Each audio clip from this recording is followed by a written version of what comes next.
thoracic surgery as an example. And so we were like, great, let's just get it going. It started. We have staff about 20,000 across the university health network, so we needed to start somewhere. But then we quickly got criticized because one, it's condition specific. Two, thoracic surgery always has the most resources. So whoever your haves and have-nots are in your system, that was our haves. And so we very quickly, learned that we had to be able to address and say, why are we sharing this? What did we learn from this that others could apply? That it was not about those that have more in the system versus don't. We also just deliberately tried to time this out and not do too much. But also what that meant is we got up and running and things were going really well with our first pathway, and then the pandemic hit. And we had 2 or 3 other groups ready, lined up to go. And they said, let's go anyway. People are going to need it, so let's do it. So we went live with 2 other pathways in the pandemic. Not only was that hard to do because we were dealing with different priorities at that time, but also home care was really, really stretched. We couldn't share, people couldn't go to different homes. And so, when you're doing this kind of work and you're being the backbone support, some of that confidence and credibility gets lost when you can't always deliver exactly what you promised at the beginning. But since then, we've been able to now roll out and increasingly have gone into higher complexity needs. So for those that are familiar, milrinone is one of those medications that really can only be done in hospital typically. That has now been treated and changed so that we can do that in home. Also things like home hemodialysis. We've actually trained up a bunch of personal support workers who actually can do that kind of work in the home. So we can imagine the kinds of scope of work and practice that really opens up to be done in the community. I promise I won't spend so much time on every slide. But in terms of what was really critical for us to get this in all of the partnerships, so one is having guiding principles, making sure that everything was driven from a patient perspective. So not only did we have patients and their caregivers at every single governance level, but every pathway also had representative individuals that had lived experience in that area to start off with, and everyone agreed to do that right at the front. The other piece that was really critical was that we looked at funding collectively. So we weren't trying to say like, okay, you're going to cover that, you're going to cover this, and have those silos continue, but we really looked at what's in the best interest of the patient, who has the resources to be able to do that, and how can we come together to make that happen. The other piece is co-creation of pathways. So sometimes this comes as a shock to patients, but because there's very little communication that happens between our various siloed systems, people didn't really know, like what in the hospital, people were like, I don't know what happens in the home. I don't know why people are not showing up for their appointments or visits or equipment aren't there. I have no idea. And then you'd ask maybe our home care or community teams and say, what are the biggest needs? I don't know, because I'm asked to go to different homes at different times. I actually don't follow a patient. So a lot of our work was around how do we create that support to facilitate the discussions and really have each other hear and learn from each other around what do you actually do, what is possible that you're doing today that I can maybe do in another environment. So a lot of time is spent on that work. Finally, the collective commitment to standards. So what does it actually look like? And I'll give you an example of that. We've heard a lot about, yes, we want to be driven by patient care. Yes, we want to decrease ED visits and readmissions, but what does it actually look like when you're committing to something? And then I'll just focus on the clear accountabilities. So because we combined our funding and resources, if we weren't collectively looking at the impact, like let's say we weren't actually achieving lower lengths of stay, we actually collectively would say, well, we can't invest in that area anymore. So we really had very explicit conversations that were really aligned with incentives as well. Just checking my time, Richard. So in terms of what it looked like, there was a few things here, and I think what was critical around the collective commitments is that every group that partnered with us had a stake. They had a commitment to each other around how we would make this work. So as an example of physician leadership, it was amazing to hear from a personal support worker to say, I didn't realize that a specialist in a hospital would pick up the phone coming from me out in the community and hearing what I had to say about how that person was doing in the home. Also things like 24/7 access to support, our physicians saying, I can't have those kinds of calls, but we can do that if we're centralizing it and supporting it and eliminating some of those calls from coming to you. And so we've had a lot of feedback around that. The other piece that's been really critical is a response time of under 30 minutes if a patient or a caregiver is calling you. And so I think immediately people were like, that's impossible. We can't do that. But we actually didn't end up getting that many calls in the end. And we're having really clear escalation paths to support it. People really felt like there was confidence in each other as a team to be there for one another when it really mattered.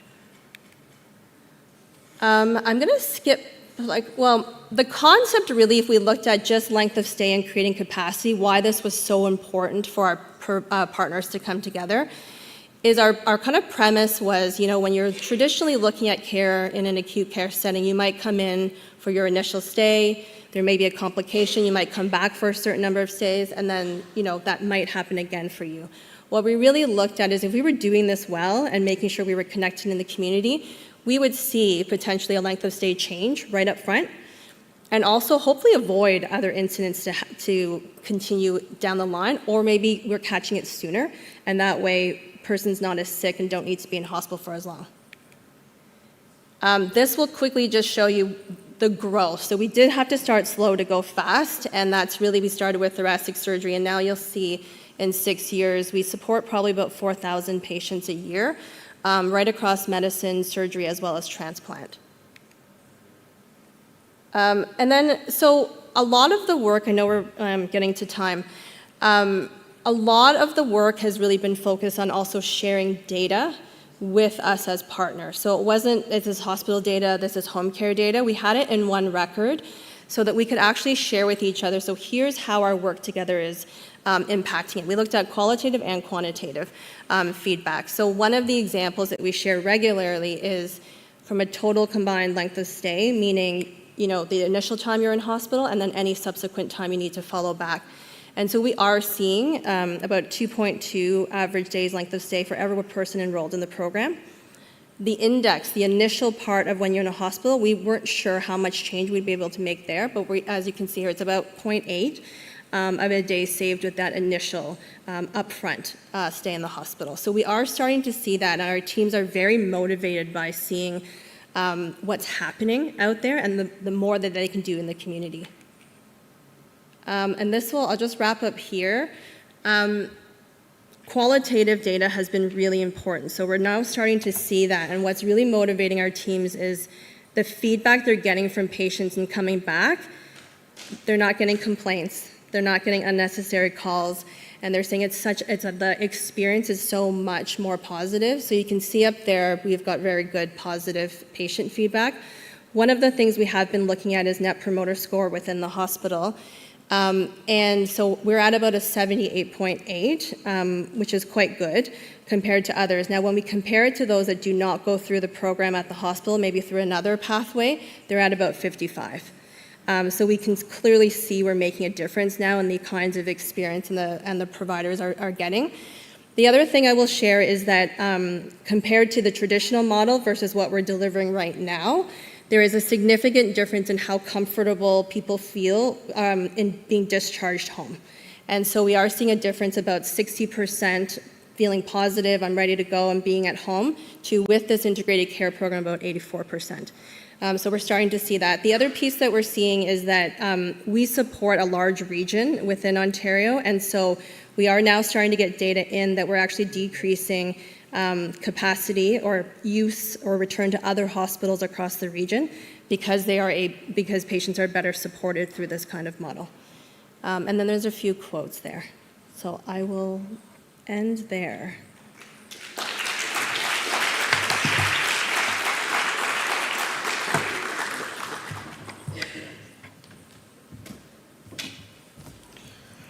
Thanks very much, Melissa. It was nice to have examples of how we went from micro and meso level examples and then a sort of a more macro view of systems change. Any quick questions from the audience? One question at the back, and I'll...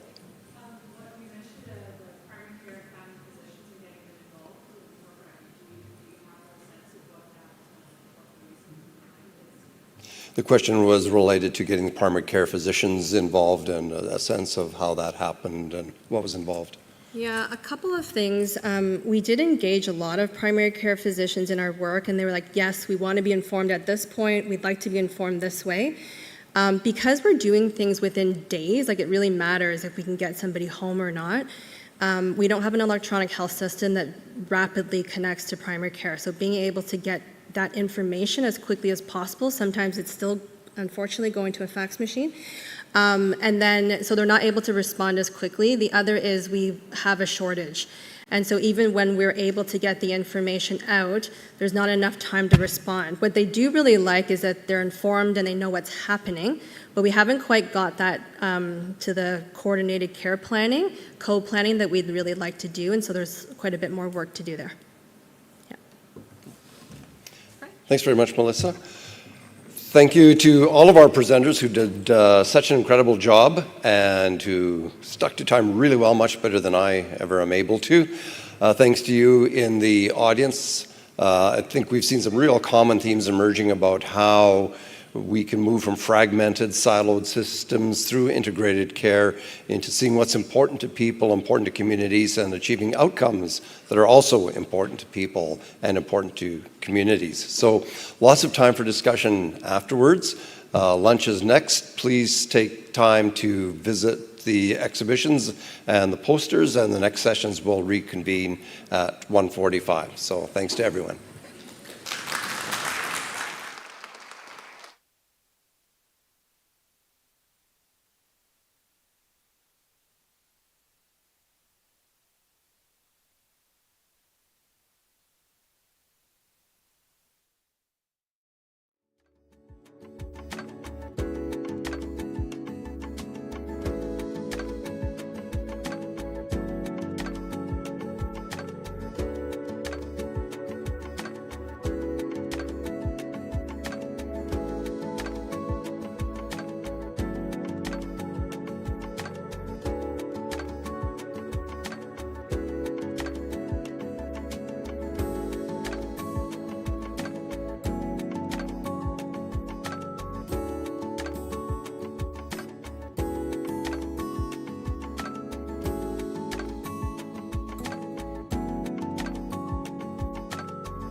Joe Lewis. I'm the international lead in the Bevan Commission, which is Wales's independent think tank.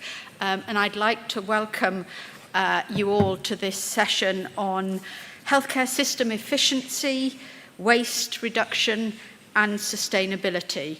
We have 4 speakers: Paul Bird, Tom Prendergast, Amanda Erin, and Tom Cushion. And so without further ado, we will start with Paul, and if there's time at the end of his presentation, we'll take questions in between the speakers, because we've only got 4 in for the next hour and a quarter. But if the speakers run over, then we'll leave questions to the end, okay? So hold your questions, you can send them through the app and I'll pick them up. Okay? Over to you, Paul.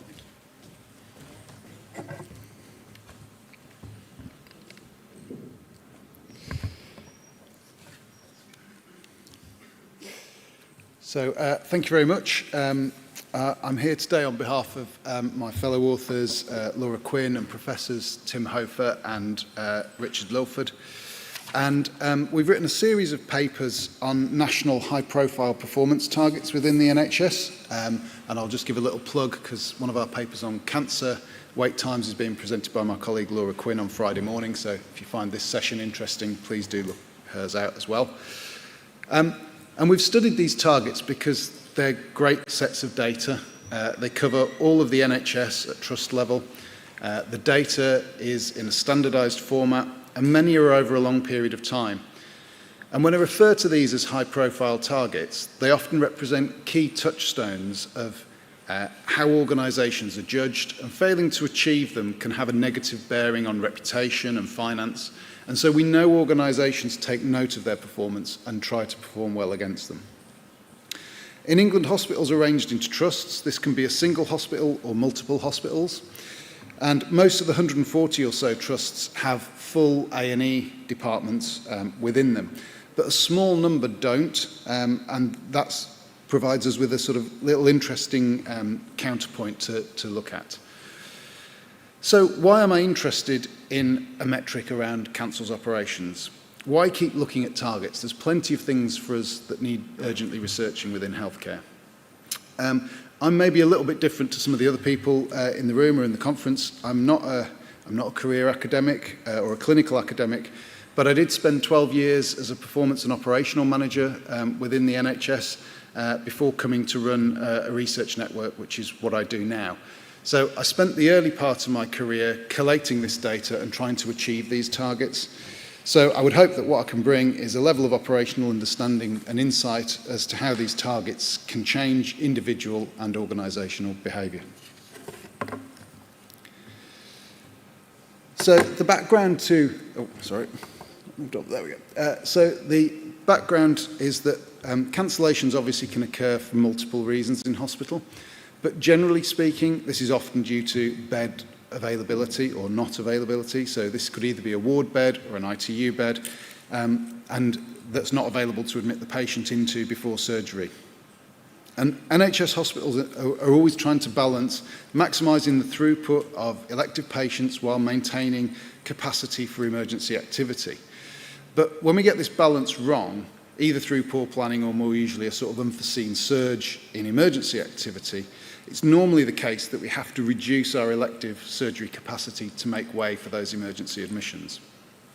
And cancellations are clearly bad. In a session on efficiency, from a hospital perspective, operating theatres and their associated staff are one of the most important assets that you have and precious assets that you want to maximise the use of. If we cancel patients, some or all of that operating time potentially goes unused. And from a patient perspective, it can be devastating. One colleague in the hospital once described cancelling patients at short notice as, quote unquote, the worst thing we do to patients. And I, unfortunately, have had to cancel patients on myself in the past. And when somebody tells you they've ruined their golden wedding anniversary because they're now not going to be able to dance with their husband, or somebody tells you that they needed this operation because they needed to start a new job and they now cannot and so will be unemployed, you don't forget those kind of conversations. And so it's easy when we look at data to forget we're actually looking at people. And I hope that's not lost in me and what I look at. So the NHS introduced a target in 2002 that if a patient is cancelled on the day of surgery for non-clinical reasons, as I say, usually for lack of bed availability, then the patient must be readmitted for treatment within 28 days. If this isn't done, then the hospital will be fined the cost of the procedure, plus they will have to do the procedure at their own expense. So this could be often around, it's either tens or several thousand or tens of thousands of pounds. And the other thing that was interesting about the study was we actually had a period, a sort of natural break, where data collection was suspended during the COVID-19 pandemic, which obviously gave us a fallow period to see the step change in performance. So the aims of the study. We wanted to track the introduction of the target and the financial penalty. Our other work has shown us that targets can and do change behaviour, but other work has also shown us that targets can be damaging if they're persistently unattainable to the organisations and teams trying to achieve them. We wanted to track the impact of this one. We wanted to track the increasing pressure on organisations as funding has decreased in real terms over time. We wanted to see the challenge that COVID, we know, brought to services. And then, crucially, I mentioned about we have some hospitals that don't have full A&E services in the UK. We wanted to see the small number of hospitals without A&Es, whether they performed any differently because of this insulation from emergency pressures. And crucially, for this conference, which is about integrated care, we've got an ongoing debate in England at the moment around how best to organise our services. Should we maintain the model that we broadly have now, where we deliver care within very multidisciplinary, full A&E, busy acute hospitals? Or should we create more of these cold elective sites, they're sometimes called, or elective hubs, where we can concentrate on maximising the throughput of activity without emergency pressures playing into it? And there are strong advocates for both models. So onto the research. So in terms of our statistical methods, we performed interrupted time series analysis on national cancelled ops and 28-day breach data. We used ARIMA models to account for correlation, performed diagnostic tests to select the most appropriate model, and then we conducted this secondary analysis to compare hospitals with and without acute departments, without A&E departments. So looking at the results at aggregate level, this first slide just shows you the activity levels over the 30 years of the study period, and you can see they've almost doubled over that time. So there has been some expansion in capacity through sort of additional day case facilities, but essentially what that tells us is what we know. We're driving the system pretty hard. If we then start to look at the cancelled operations and breaches over time, there are a couple of things that we can observe. So the first is that against deteriorating performance, if you look at the green dots at the bottom against the 28-day target, the first dotted line represents the introduction of the target, and you can see there that it had a significant impact. The second thing that you can see is that the impact of the global recession in 2008, which is the dotted line, didn't have an immediate effect, but we did see a steady deterioration in performance, mainly around cancellations in the red, but you can start to see an uptick in the breaches as well, just in the pre-pandemic period. If we start to look at the interrupted time series that we looked at, even though we've accounted for seasonality in what we do, you can still see here there is a strong seasonality to what we do. Those spikes are the winter periods of increased respiratory admissions, norovirus, slips, trips and falls. So even though we control for it, you can still see that there's a significant seasonality to what we do. And then finally, this is the data looking at the breaches for the 28-day target. And you can see that very, very stark impact of the target being introduced in 2002 and the improvement. And then you can also see the steady deterioration over about a decade to pre-COVID, followed by what we thought we might see, but actually probably not as starkly as we did see, which is really significant deterioration back to the sort of levels of pre-target. And when we split that out by A&E departments, you can really see that seasonal effect that we talked about before. So the yellow line is the A&E, is the hospitals with A&Es, and you can see the constant disruption and peaks and troughs in activity, whereas you can see it's much more measured with the hospitals without A&Es. And we can see that the change post-COVID is quite different. For hospitals with A&E, there is a real step change and a real distinct deterioration in performance, whereas for the hospitals without A&Es, it's a significant deterioration, but slightly more gradual. And we then plotted these as box plots, and as soon as we did, I was brought back to some of the sort of thoughts of Schuhart and Deming and the foundations of quality improvement methodology. Reduction in variation is one of the key components that we strive for in quality improvement methodology. And increasing variation, conversely, usually denotes systems that are under stress or out of control. And you can see there are visual increases for both categories of trust from 2015 to the end of 2019 in widening of those confidence limits. And then post-pandemic, trusts with A&E departments have seen a marked deterioration in performance with really noticeable increase in variation. Those lines have suddenly got very, very long on the left-hand graph. But it seems that the trusts without A&E departments have been a little bit better protected by that, but we can already see they are starting to show signs now of systemic distress like those with A&E departments. So some conclusions. The target did what it was supposed to do initially. It provided clear improvement in performance. Cancellations overall decreased despite increased activity levels, and breaches of the 28-day target reduced when they'd been increasing previously. This has deteriorated over time until COVID-19, but until COVID-19, actually the target was realistic and achievable for organisations, and therefore it was still relevant. But we need to guard against what we've sometimes termed the double jeopardy effect that we've seen in other targets, which is where you essentially set a target which organisations have no capability to achieve, and then you fine them when they fail to achieve what they were never going to be able to achieve in the first place.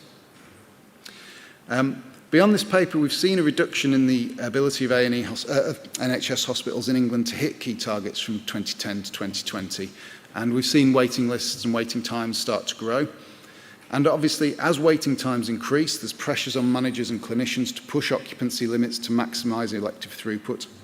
And we know that systems operating at or beyond efficient occupancy limits will have a greater likelihood of cancellations. And as we saw on the last slide, it is noticeable that hospitals without A&Es have been able to achieve lower levels of both cancellations and breaches of the 28-day target over time, which we would suggest is because of their protection from these emergency pressures. However, we would also acknowledge that the debate around separating out emergency care organisations from those providing routine surgery is complex and multifaceted. We hope that our study can in some way, a small way, contribute towards this important discussion about how we deliver and integrate care to best effect. Thank you.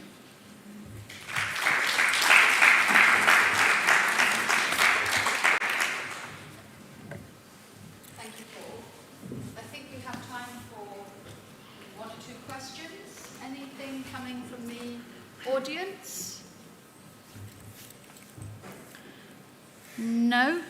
A thought that occurred to me whilst listening, you were saying that the hospitals without the A&E departments perhaps are beginning to see increased emergency pressures and cancellations like the ones with the A&E departments.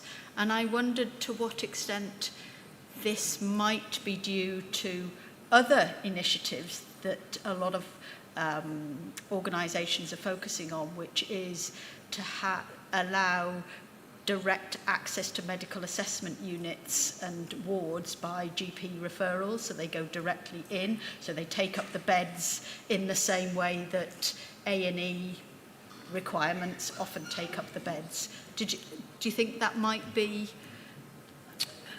Yeah, I think even if a hospital doesn't have an A&E department, it's not immune from emergency pressures, and I think that's an important qualification to make. There may still be patients in other hospitals if it's providing, for example, a regional service. Quite a lot of these hospitals that don't have A&Es are quite often it's sort of single specialty. So, for example, we've got several specialised orthopaedic hospitals. Well, that doesn't mean that they don't have emergency admissions, but they don't come through A&E. They will still have patients potentially around their region waiting to be admitted into those beds. So they're not protected, but they are shielded. But I think as we've seen the whole system heat up, and we've seen this real drive to maximise efficiency, and we know that being efficient is not running at 100%. So the closer we run to 100% in pursuit of efficiency, the less efficient we become. And so I think that's probably a little bit of what we see here with those hospitals being subject to other pressures from elsewhere. Yeah. And another thought is, you talked at the beginning of your presentation around the sort of the surgical hubs, the cold surgical hubs that have been established to get sort of volume through. But are we actually measuring whether those hubs do optimise outcomes for those patients that use them? Because they almost feel like a system solution, not necessarily a patient-focused solution. And without the prehab and the rehab for these largely day cases, you wonder whether, is it just about ticking the box with the numbers, or are we really doing the best for patients? Yeah, I think it's a really complicated debate, because obviously one of the key metrics for a patient is, are they going to get their surgery when they're told? And actually cold elective hubs do support that. So it can be good from a patient perspective. But there are other things that we need to consider. Workforce is a big challenge in the NHS, and elective hubs bring their challenges there, because surgeons, generally speaking, do not want to be doing high volume, low complexity work all of the time.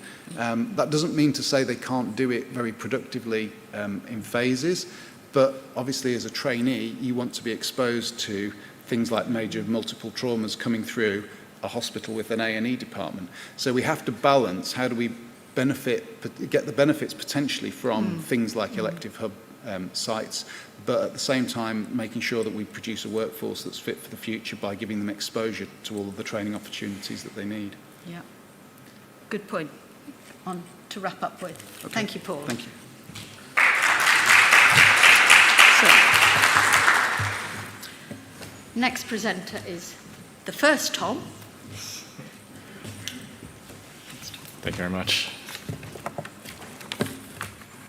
Oh. There we go. Hi, everybody. My name's Tom Prendergast, and I'm a senior data analyst at the Health Foundation in London. I work on a team called the Networked Data Lab, and I'm here to talk to you today about how we use linked data to try and understand a little bit more about intermediate care in the UK. So, by way of introduction, the Health Foundation is an independent charity which is focused on bringing about better health and healthcare for people in the UK.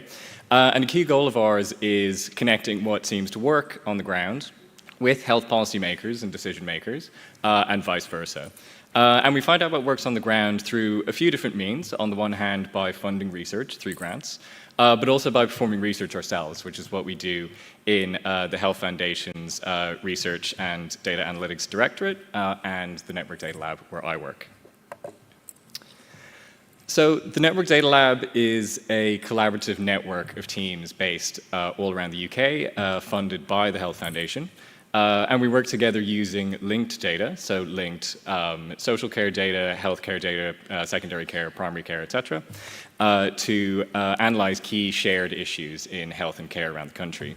So our 5 labs are based in Northwest London, in Leeds, in Liverpool, in Grampian in Scotland, and in Wales, covering the whole country of Wales, all of which were selected for this project as they already had particularly advanced and extensive local ecosystems of linked health and care data. So in our work, we collectively select a new topic of focus every year, and then we at the Health Foundation coordinate the analysis of that topic between all the NDL labs around the country, ultimately with the goal of producing novel analyses and achieving impact both locally and nationally. And that impact can come through a couple of different means. So on the one hand, of course, hopefully by directly influencing policy, but also by investing in dataset development and data improvement, and by spreading open and collaborative ways of working and coding. And all of our work is also underpinned by these values as well as patient and public involvement.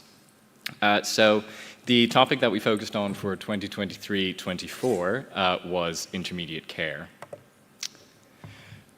So just for a little bit of background on the health and care system in the UK, I'm sure many people in the room will already be familiar, but it's worth giving a little bit of a recap because intermediate care kind of sits on a lot of strange gray areas in the system, which makes it particularly difficult to define.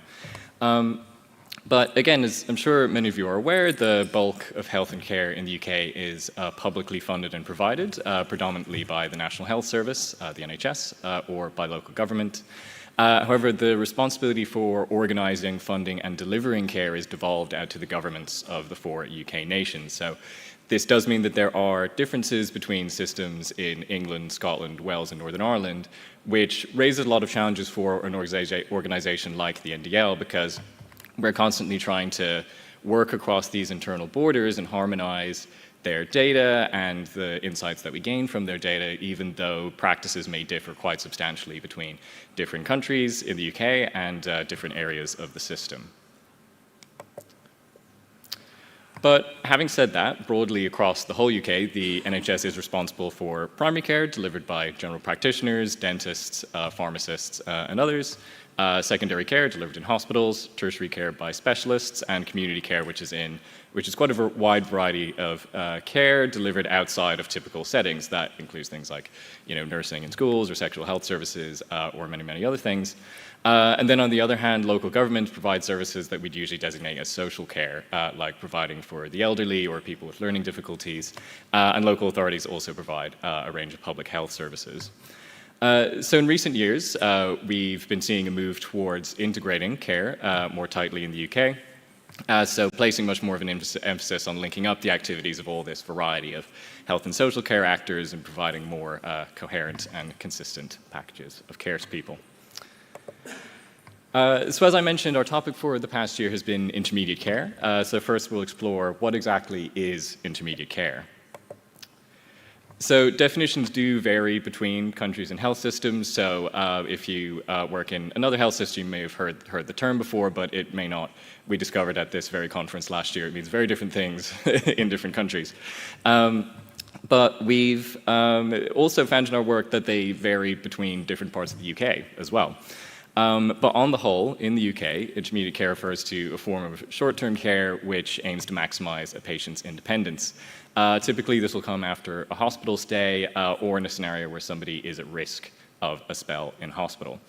And it can relieve pressures on acute hospitals, which is usually its main intention, by either supporting timely discharge from hospital, so this would be in the form of a post-hospital stay or what we would call step-down care, or by preventing unnecessary admissions to hospital in the first place. So this is what we would call preventative or step-up care. And it's delivered in a really wide variety of settings, including patients' homes, care homes, community hospitals, or even sometimes in acute hospitals themselves. And it's delivered by a wide variety of health and care professionals as well. So in England and Wales, we broadly think about intermediate care in 4 categories, which on the whole can be either step up or step down as needed. So home-based care is delivered in a patient's home. So for instance, if somebody was recovering from a stroke or similar, they may have an occupational therapist coming to their house a few times a week to assist them with basic tasks. So that would be an example of home-based intermediate care. And then there's also bed-based, which is administered in a community or sometimes an acute hospital bed. So for instance, perhaps if somebody had a fall, they might have a temporary stay in a setting like this to avoid an acute hospital admission. So both of these were traditionally delivered by the NHS, whereas reablements, which is pretty similar to home-based care in that it's broadly delivered in the community and in people's homes. But that was typically part of social care, and as such, it was often commissioned and provided by local authorities. But the lines between all those categories of care are blurring with the increased integration of care in the UK and collaboration between health and social care actors. You'll quite frequently now see reablement or home-based care that is partially commissioned and provided by a mixture of the NHS and also local authorities. And finally, which we didn't focus on in our analysis, there is crisis response intermediate care. And that offers shorter interventions that are delivered immediately after a crisis, but as I said, we didn't focus on that in our research. In Scotland, she mentioned the definition of intermediate care is slightly wider. For instance, hospital at home services in Scotland are sometimes provided in definitions of intermediate care, but we broadly stuck to the English and Welsh definition in our work. So intermediate care has been highlighted by policymakers in all the UK nations as having a key role to play in recovery from the post-pandemic backlog in care and the increased pressures on acute services that we've been seeing in that context. And it would, sorry, my slide just moved about. There we go. Yeah, and it would do this by shifting care away from hospitals and facilitating speedier discharges to increase their capacity and lift the pressures that we've been seeing in the secondary sector. However, there's a real lack of good quality or sufficiently detailed data available on intermediate care. So despite the fact that policymakers have these goals, as it stands, we know very little about, for one thing, the population who receives intermediate care, what sort of outcomes they typically see, or how these services have changed over time. But we can gain some insights into these questions through linked data. So what could linked data add to our understanding of intermediate care? So first, it would allow us to actually identify intermediate care in patient-level data, because at the moment it's not clearly labeled or delineated in the patient-level data that we'd have access to.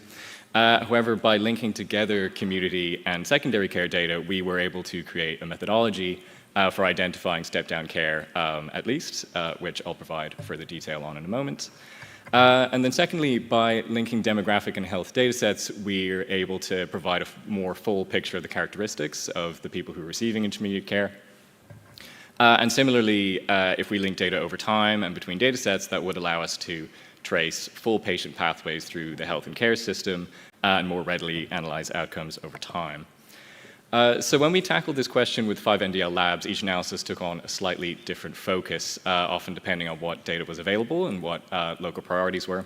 So the Health Foundation, we led a national level analysis of step-down care in England, which we commissioned from our colleagues in the Strategy Unit, which is a specialist research unit in the NHS. And in that, we performed an analysis of home-based step-down care using linked community and hospital care data. And then as for the labs in Northwest London, they focused solely on step-down care, but covering both home-based and bed-based, while in contrast, in Grampian in Scotland, they focused on bed-based intermediate care settings only, but were able to look at both step-up and step-down care in those settings. The other labs did broadly similar analyses to, the other English labs, I should say, did broadly similar analyses to Northwest London, but will only be focusing on results from NWL and Grampian today. So to start with our England-level analysis, which was on home-based step-down care. So for this, we linked patient community health data, secondary care data to identify step-down packages in England between July 2020 and September 2023. So this analysis was limited by the coverage of the community services data set because that predominantly consists of NHS-provided and commissioned care. So although some local authority-provided step-down care would have been picked up, the bulk of local authority reablement wouldn't be included. And by linking those two data sets, we could identify intermediate care packages by finding patients who were discharged from admitted care, and after that discharge, if they had at least one contact with community health services within a week of their discharge from hospital, and then subsequently had at least one contact per 2 weeks until either 6 weeks had passed or they were readmitted to hospital, whichever came earlier. 6 weeks is the typical length of an intermediate care spell. So we found 2.5 million packages of step-down care in England in our time period, so that averages to about 750,000 packages a year. They were delivered to 1.4 million people, or almost 500,000 per year, with around 1 in 3 of those people having more than one package over the period. And altogether, 5.2% of admissions in our period were followed by a step-down care package.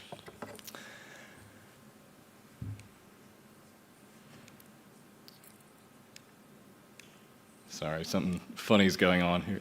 There we go. Yeah, and then we were also able to look at how people's journeys through step-down care varied over time. And we found that at the end of the standard 6 weeks, that 24% of packages, or 580,000 in our time period, finished with no further contacts after 6 weeks. However, around 30% of packages were still receiving community contacts after 6 weeks, and 40% ended with the person actually being readmitted to hospital within 6 weeks. So that's around 1 million packages in the period that we examined. And then finally, in the 6 weeks after discharge, 8.5% of packages, so around 209,000 in our sample, ended with the patient dying. And very quickly, we also gained some further insights from the local analyses performed by the NDL labs. So in both the national and local analyses, as we might expect, patients receiving intermediate care were older than those that did not, and had more long-term conditions than those discharged without it. And the local analyses also identified frailty and living alone as factors that increase the likelihood of accessing intermediate care.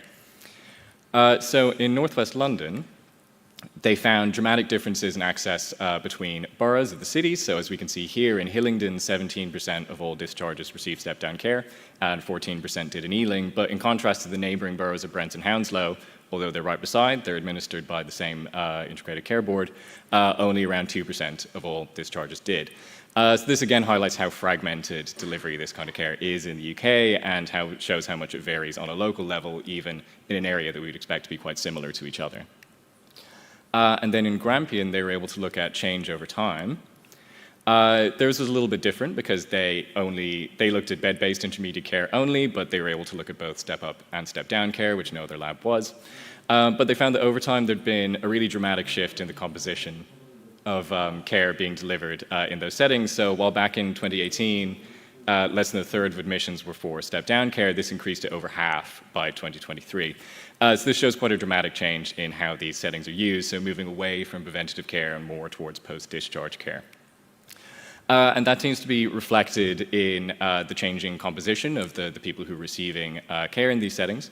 They seem to be older and have more complex health needs than a few years ago. So in 2018, less than 40% of bed-based IC patients in Grampian were over the age of 80, while over 30%, just over 30%, had diagnoses of dementia and delirium, whereas now over half are more than 80 years old and nearly half have dementia or delirium diagnoses. I think I'm probably out of time, so very quickly in conclusion, we found a number of quite difficult trade-offs in the system of intermediate care in the UK. So in particular, it seemed there might be tensions between wanting to move people out of hospital as quickly as possible, but also trying to prevent readmissions to hospital. Perhaps people are being moved out before they're ready. And this is reflected in both the flows of readmissions that we saw in our national analysis, and also the change in composition of care that we saw in Grampian, away from prevention and more towards post-discharge care. But we've also demonstrated that data linkage is really crucial to deepening our understanding of these kind of services in the UK. However, it was extremely challenging still, even with the data we had access to identify intermediate care, and impossible to gain a comprehensive view of the system. The community data set that we used in England excluded bed-based care, for instance. So there's still very substantial gaps, and so, as so often is the case, a key takeaway is that better recording and sharing of data is needed, particularly since moving care out of hospitals into the community is such a key policy priority in the UK. But that's all from me. Thanks so much for listening, and if you're curious to read more, both our publications are available here. First, a full NDL report on intermediate care, and also a blog on wider policy implications by Richard Humphreys. Thank you all very much.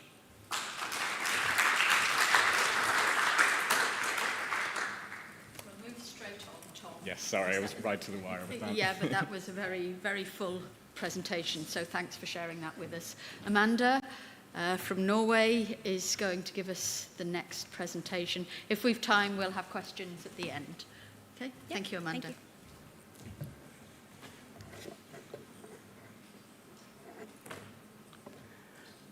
you. Okay. Yeah, we can maybe start with the first slide. There we go.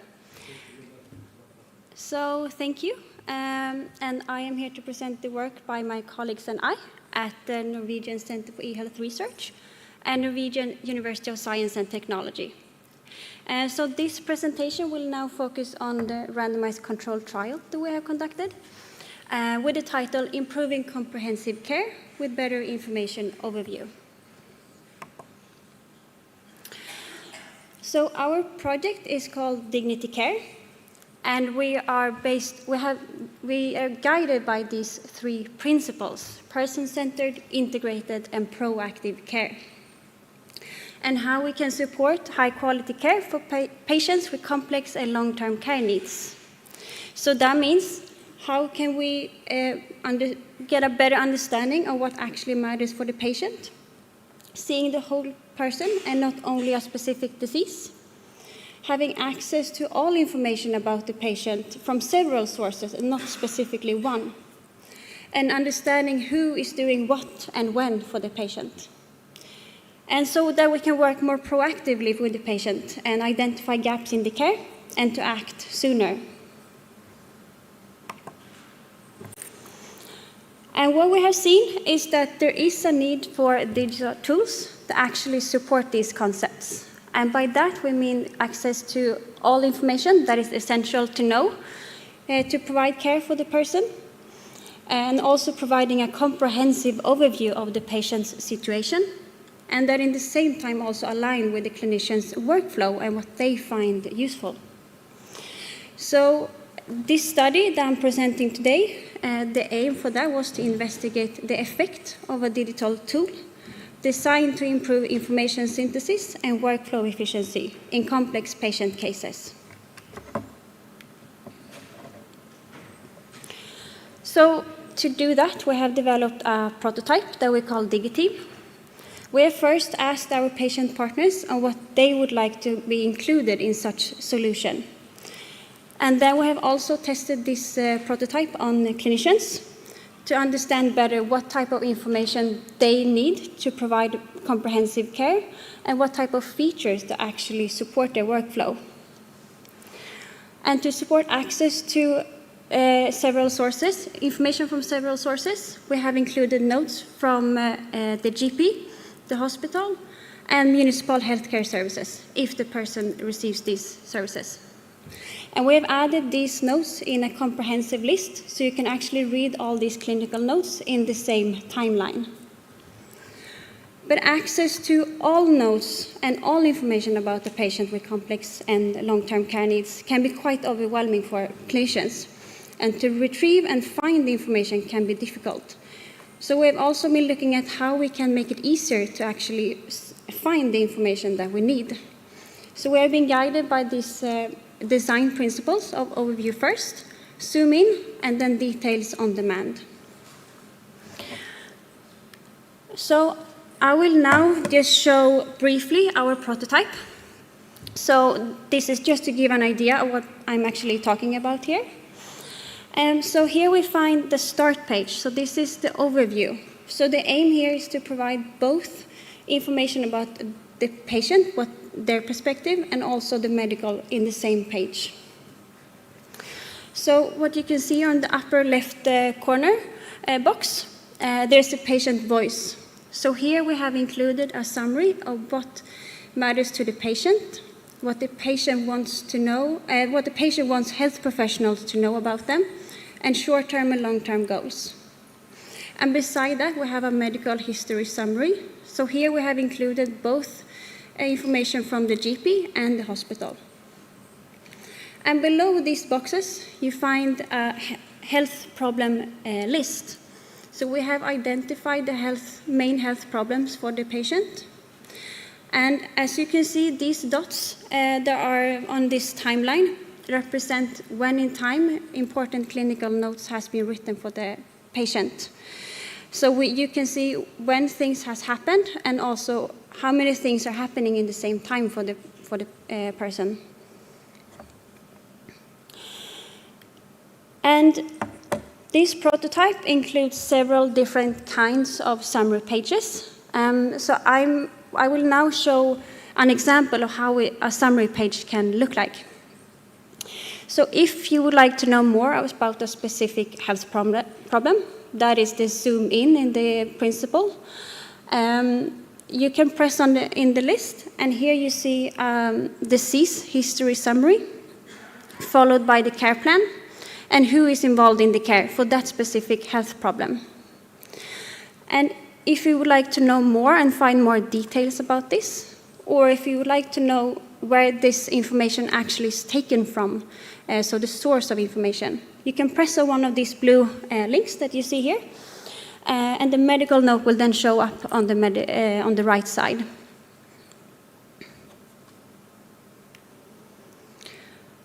So I will now tell a little bit about the RCT that we have conducted to test this prototype. We have conducted a 3-armed RCT where we included 90 physicians. The inclusion criteria were 5 years or less of clinical experience and GPs.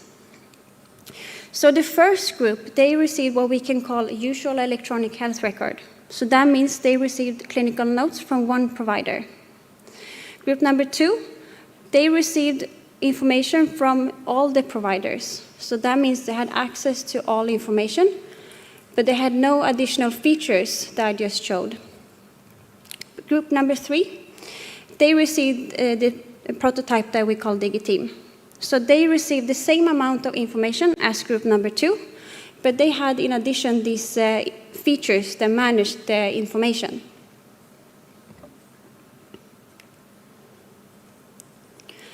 So all the participants, they received 3 complex patient cases. So that means there was 3 measures per participant. They were asked to use the allocated version to find information about the patient. And their task, there was to write a note about the patient's situation. So we wanted them to include the medical situation, social circumstances that impact their health, and what matters to the patient. And then we also wanted them to suggest further actions for the patient and who should be involved in the care.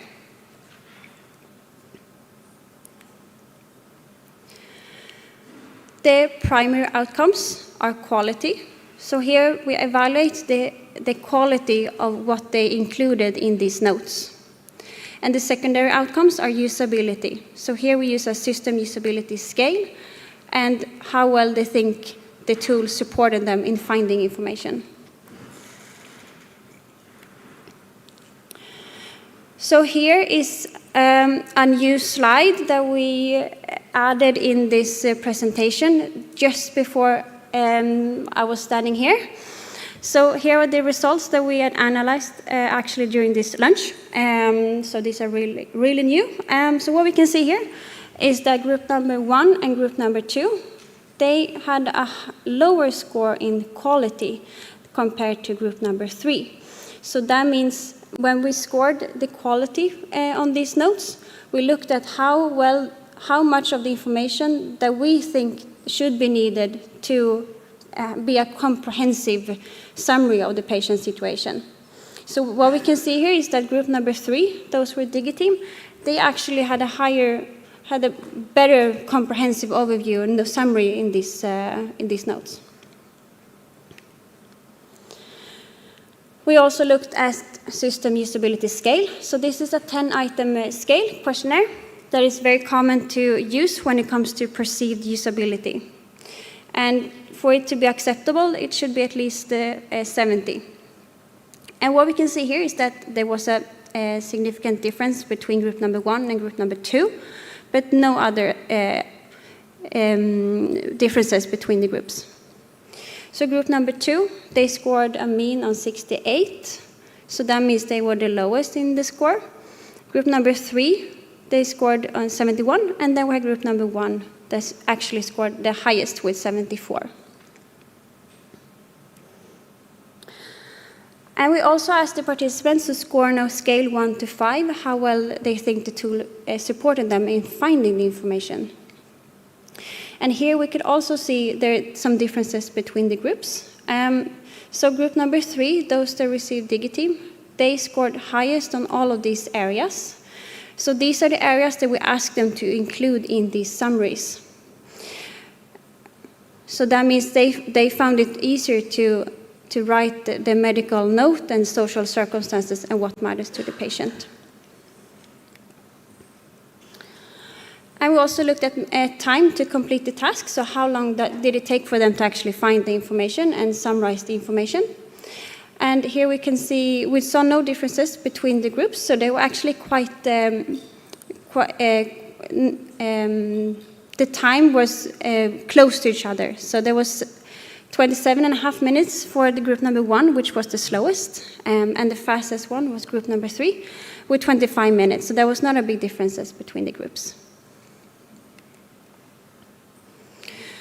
So just to summarize these results, we can see that DigiTeam on primary outcomes, the quality, they was significantly better than the other 2 groups.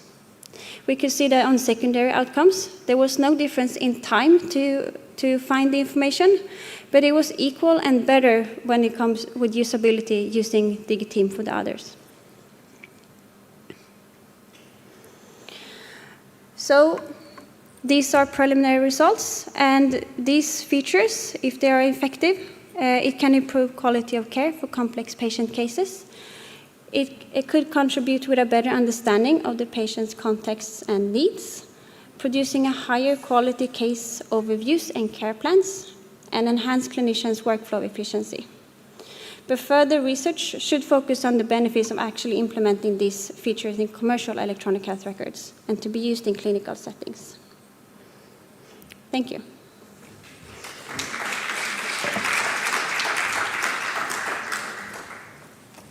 Thank you, Amanda. I think we've time for one question. Anybody got a question? No? I'll ask you one.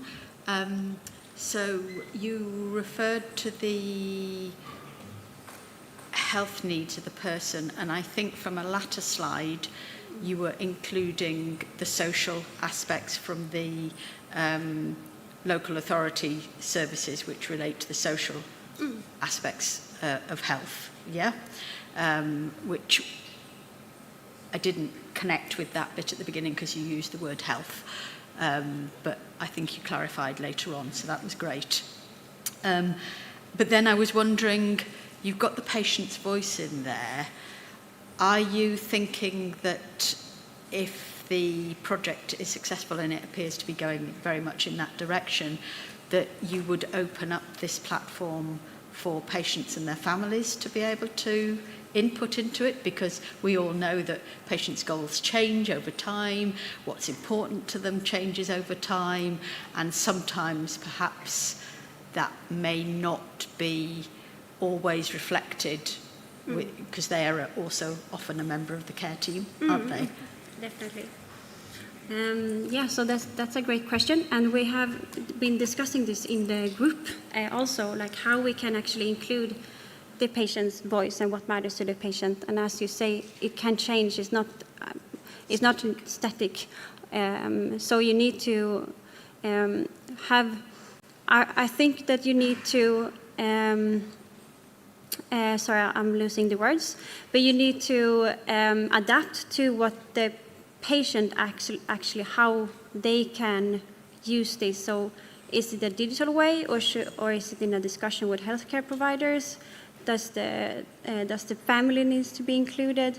So I don't think there's a straightforward answer to all the patients. I think you need, as with the care and everything, you need to adapt to the person. But it's great that you've got better information sharing between the professionals, the care practitioners themselves, as a great starting point, and demonstrating some really promising outcomes. So well done. Thank you. Thank you, Amanda.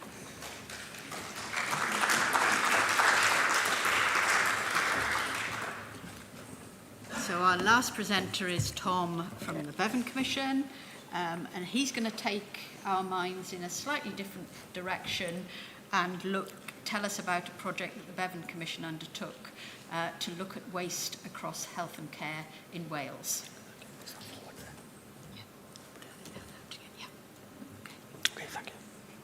Thanks very much, Leo.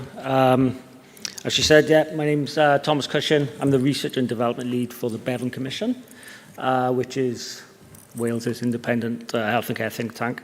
And I'm here today to talk to you about our Let's Not Waste programme. And I must say that I'm presenting this on behalf of my colleagues who did a considerable amount of work on this before I joined the Commission. For those who don't know Wales, Wales is a small, beautiful, rather wet country on the west coast of Great Britain. And whilst it's beautiful, I recommend you visit. Unfortunately, we've got an elderly and rapidly aging population. We've got high levels of relative poverty and health outcomes that unfortunately lag behind other UK nations and across Europe. As a result, our health and care systems are in a bit of a pickle. Our waiting times remain stubbornly higher than the rest of the UK nations following COVID. At any one time, 6% of the NHS workforce is off on sick, mostly with stress and anxiety. And there's 30% annual turnover in social care staff.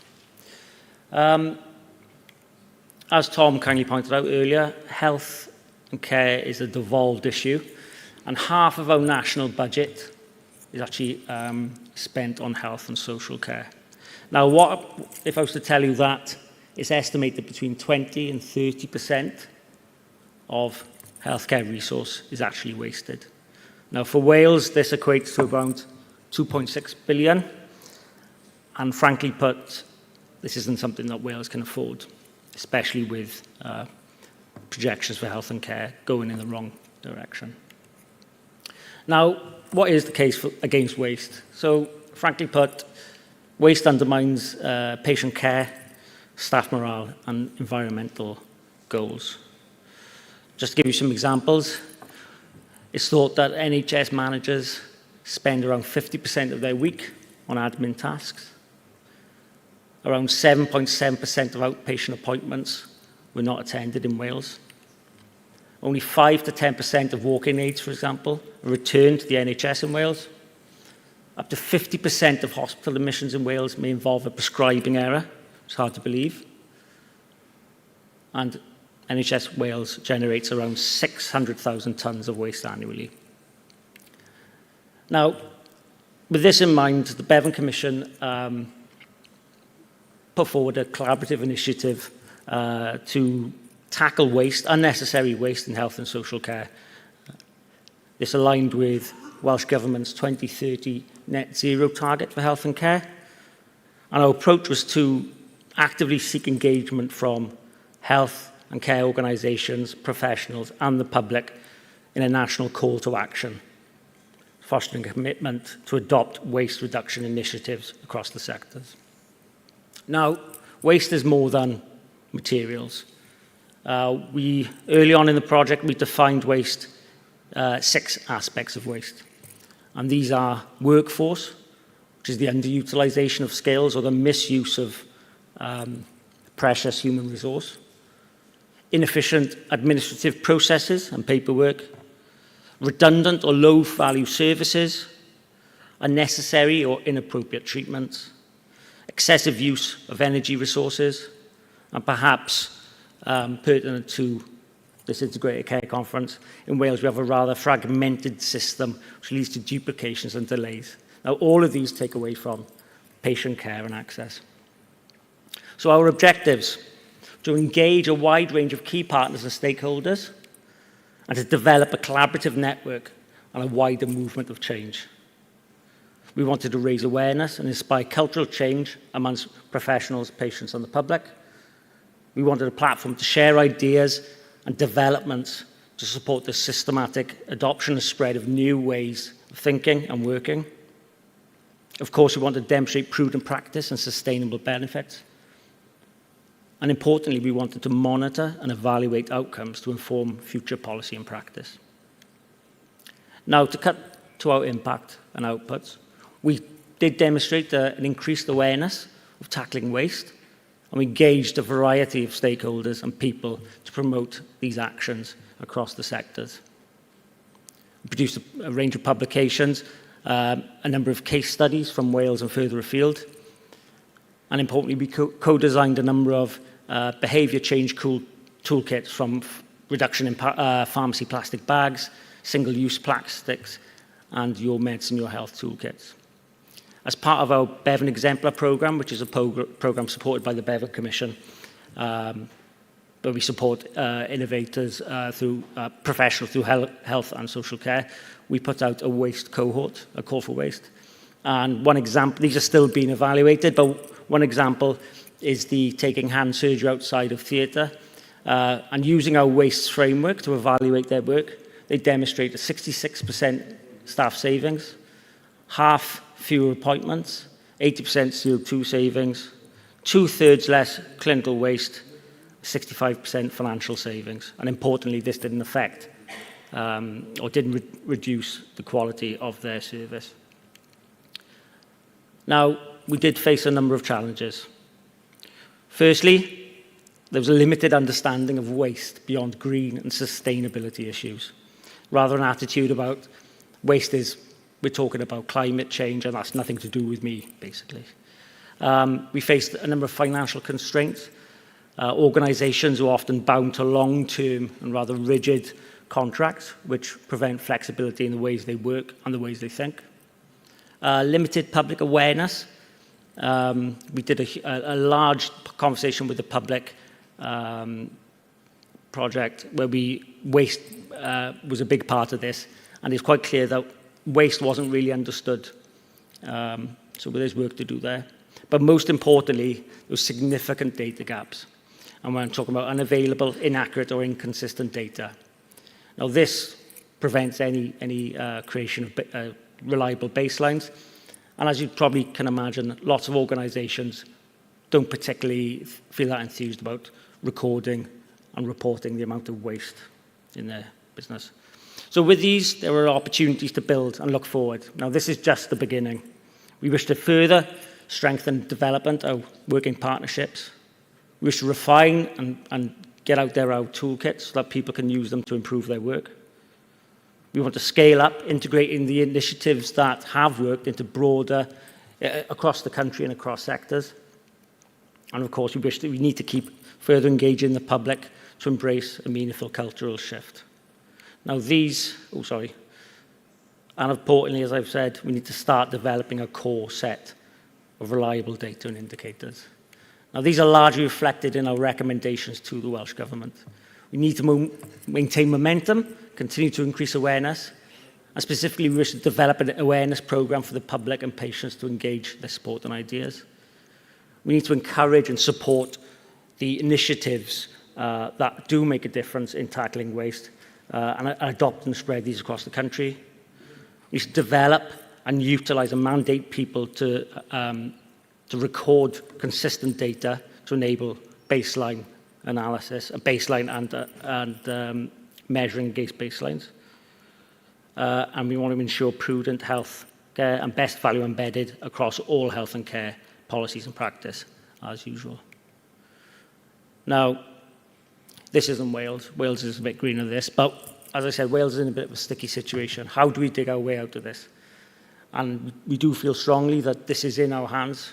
We do have a real opportunity to make a difference, to take up the challenge, and to tackle waste for the greater good of our health care and our country. Okay. I'd like to thank you for your attention, and I welcome any questions.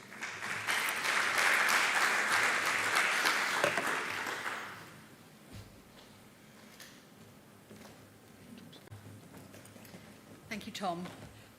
Hopefully that has taken you to somewhere else. You referred to, as Tom did and Paul did, about a common theme of availability and integrity of data and information. This issue just isn't being resolved. I think some people in the audience that have been to this conference for many years, we keep hearing this, that there is a dearth of data and information available. I think, Tom, you were referring to it in relation to community health and care services. You know, we've relied for too long on information and data that is available through our electronic data systems, but actually many of our community workers do not have those tools available to them in order to support them doing their job. So no wonder we have very little information about what they do. So I think it is a real problem if we don't address this issue. But I was also thinking, Tom, in relation to your intermediate care focus, where the outcomes from your work appear to suggest that perhaps the time-bound services that a lot of the intermediate care services are not necessarily aligned to people's needs. And also perhaps that there are gaps in the type of intermediate care services that are being offered, that are being developed and being offered to people. Did you get any sort of insights into, you know, what patients thought about the services when you did the research? Yes, we did actually. So we had a patient and public involvement and engagement panel who we worked with throughout the entire process. So we formed the research questions with consultation with them, as well as going through the results when we first produced them to see if they were kind of in line with their lived experience. And also when we produced the publication, we ran through the publication with them to see if that kind of was hitting not only their experience, but also their priorities, what they wanted to see talked about.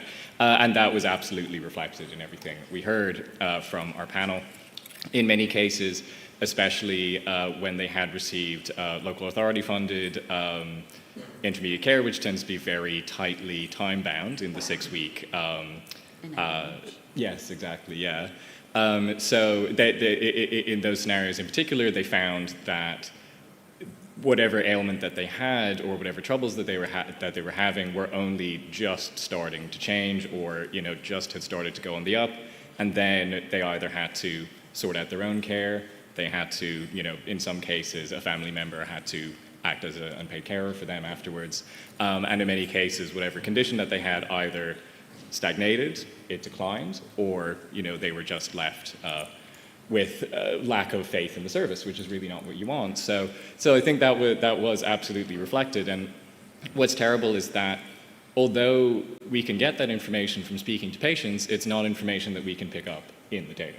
We can get kind of an inkling of what the issues that are faced by people after they leave intermediate care are through very elaborate chaining of data perhaps, but it's just not a reliable way of doing it. So it really reflects on kind of the two themes I think that we were aiming to pick out, which is on the one hand, our intentions with this kind of care need to be clear and fully thought out, and the integration of it needs to be fully realized. And also the data that's related to it also needs to be fully integrated and fully realized in order for that process to happen in a way that works for everybody. So thank you for the question. Tom.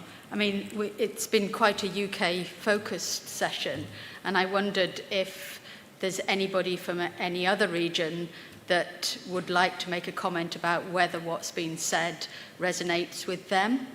Be good to have a bit of audience participation. Yes.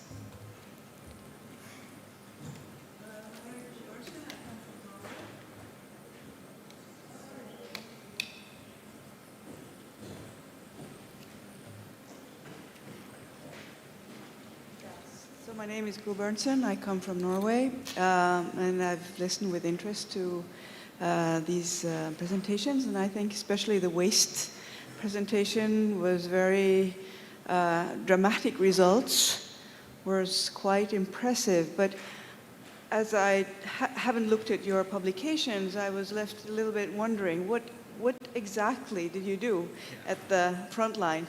The example you showed us of the hand surgery out of theater, I think you called it. What is that? Can So you that just describe it a little bit? Yeah, absolutely. And I appreciate that.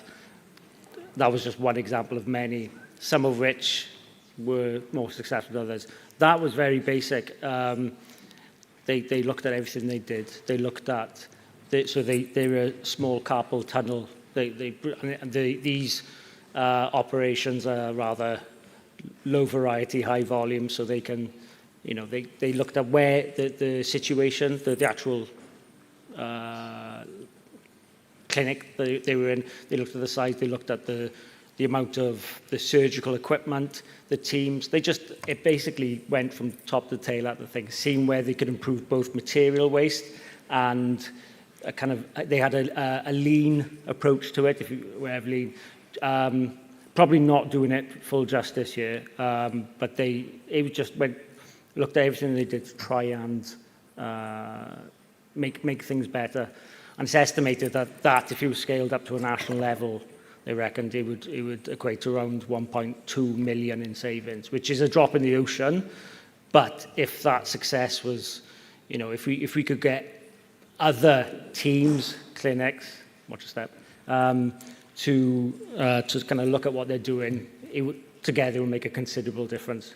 But I'm probably not the best person to. I would refer you to our publications on our case studies, because I do appreciate that a lot of that was skimmed over.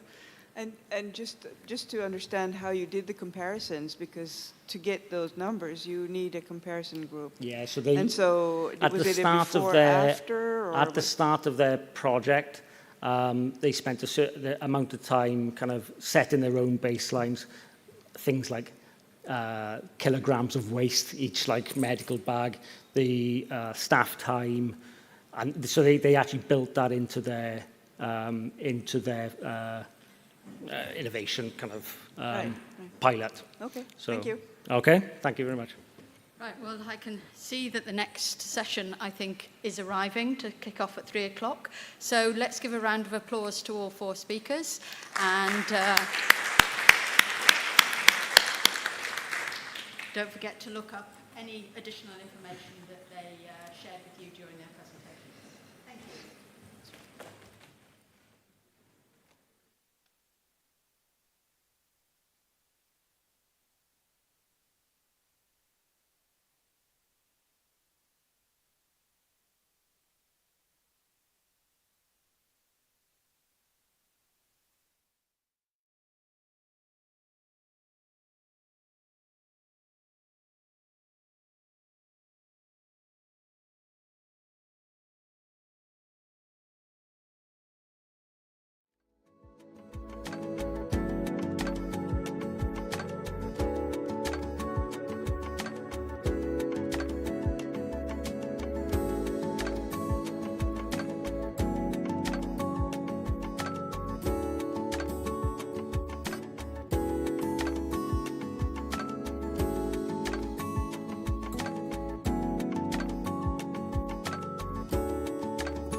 There she is, there. I think she can help us.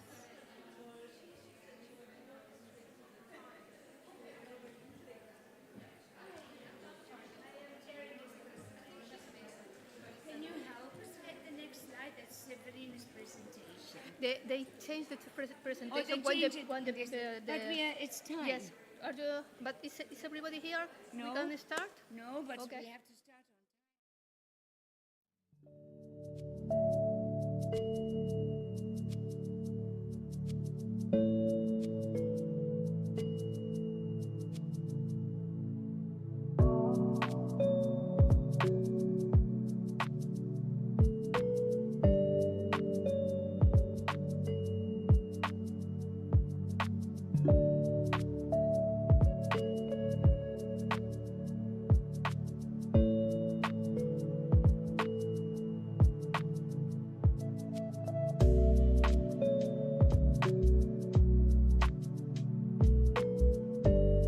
System to come on. Oh, you have a ginkgo biloba. What do you call that plant? Ginkgo biloba. Yeah, I have it in my garden. It's my favorite plant. Yeah, it's beautiful in fall when it's all yellow. It's the only living creature on earth Exactly. that can make one out of two. Exactly. Yeah. Goethe made a poem. Yeah. We'll wait for them. We just have to wait for the right slide to come on. But let me welcome you. My name is Marlou de Kuip. I'm from Utrecht University of Applied Sciences, and I'm with the Leadership for Complex Care course. I've been coming to ICIC for any number of years, can't remember. I'm part of the furniture, as we say in Holland. And I'm very pleased to see you all here and very pleased to be able to chair this meeting. So I think we are looking forward to some very interesting presentations. I will be the most strict person for time that you have ever met in your whole life.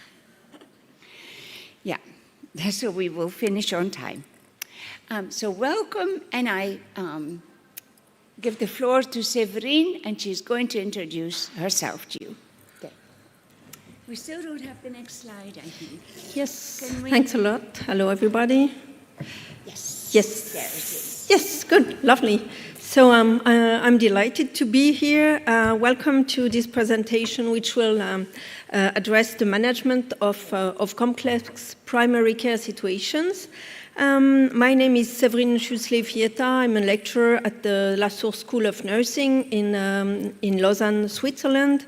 And today I will be presenting on behalf of a very large team of primary care providers. So please bear with me. Let's see whether this works. Yes. Let's begin with the context. So our intervention took place in Geneva, Switzerland. Our health system is very much fragmented. I will not go into much details, but primary care in particular is under significant pressure, making care integration not only a buzzword, but an urgent necessity. So this sets the stage. Oh, sorry, it didn't go the way I wanted to. Yep. This sets the stage for exploring solutions such as the implementation of interprofessional care teams and for exploring how they can add value. Our intervention is grounded in a few key concepts. First, we draw from the Montreal model, which emphasizes patients as partners of their care within their interprofessional care teams. We also refer to the chronic care model, which helps us understand interprofessional team processes within the broader health system. Central to our approach are interprofessional shared decision-making and coordination processes, which are essential for reducing complexity in patient care. And we do understand complexity as the gap between needs and services. The intervention itself involved the implementation of interprofessional and interinstitutional coordinated teams within primary care setting. The professionals who used to work in a very standard and fragmented way were specifically coached to manage complex care situations as a team. And this coaching was done over 12 months. Sorry, I've just had to drink. This leads us to our central evaluation question, which is for what, with whom, in what context, and how have interprofessional care teams added value? And those of you in the audience who are familiar with realist evaluation might have recognized a realist question. And indeed, this is what we used. And for those unfamiliar, realist evaluation is a theory-driven approach. It starts with an intervention theory, explaining how the intervention might achieve the expected outcomes. Then testing this theory leads to dummy regularities through an abductive process. Realist evaluation is particularly suited for evaluating complex intervention like ours, which involved numerous interacting elements, numerous contexts, and various actors. The goal of a realist evaluation is to unveil the so-called black box of underlying mechanisms to understand not only if something works, but for whom, how, and in what circumstances, and sometimes why it doesn't work. Realist results are expressed as context, mechanism, outcome, or CMO configuration. A key part of our methodology was realist interviewing, and this approach allowed interviewees to confirm, deny, or adjust the statements, which helped us refine our understanding of the CMO configuration in this complex situation after the intervention. We interviewed 76 people, patient, family members, nurses, GPs, medical assistants, which were part of 27 teams. I'll share with you some selected realist results using this CMO configuration. So here is the first example from the perspective of a patient who said, "When I'm in the emergency ward, they don't listen to me. That pisses me off. And that's when I call you, and it helps a lot. They listen to you because they don't have a choice. They know that it's paining you, the nurse, and the GP, who look after me, and they find a compromise with you." So here, the context is a complex situation with many health issues, some of them requiring emergency visits. The emergency ward the patient is talking about is in the same hospital as the primary care team, but they are in another building. The mechanisms highlight the distrust of the patient toward the emergency care team or professionals on the one hand, and on the other hand, the trust of the patient towards the primary care providers. And this trust enables so-called out-of-the-box processes, such as the patient calling his primary care providers from the emergency ward, and the intervention of these primary care providers in the emergency ward, which is absolutely unusual. And what does it bring? The patient calms down, he feels acknowledged and respected, and probably the use of resources like investigation, hospitalization, and so on is more efficient. Here is an example from the perspective of an informal caregiver who said, "We have meetings with the nurse, my mother, myself, and the GP, at first quite often. We really refocused, assessed, and planned. Then it went well. We reduced the frequency of meetings since the health situation had improved."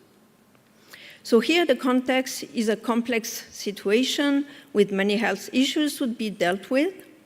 The mechanisms involve the formation of a team, including the nurse, patient, informal caregiver, and GPs, frequent meetings, and formal collective care planning and assessment.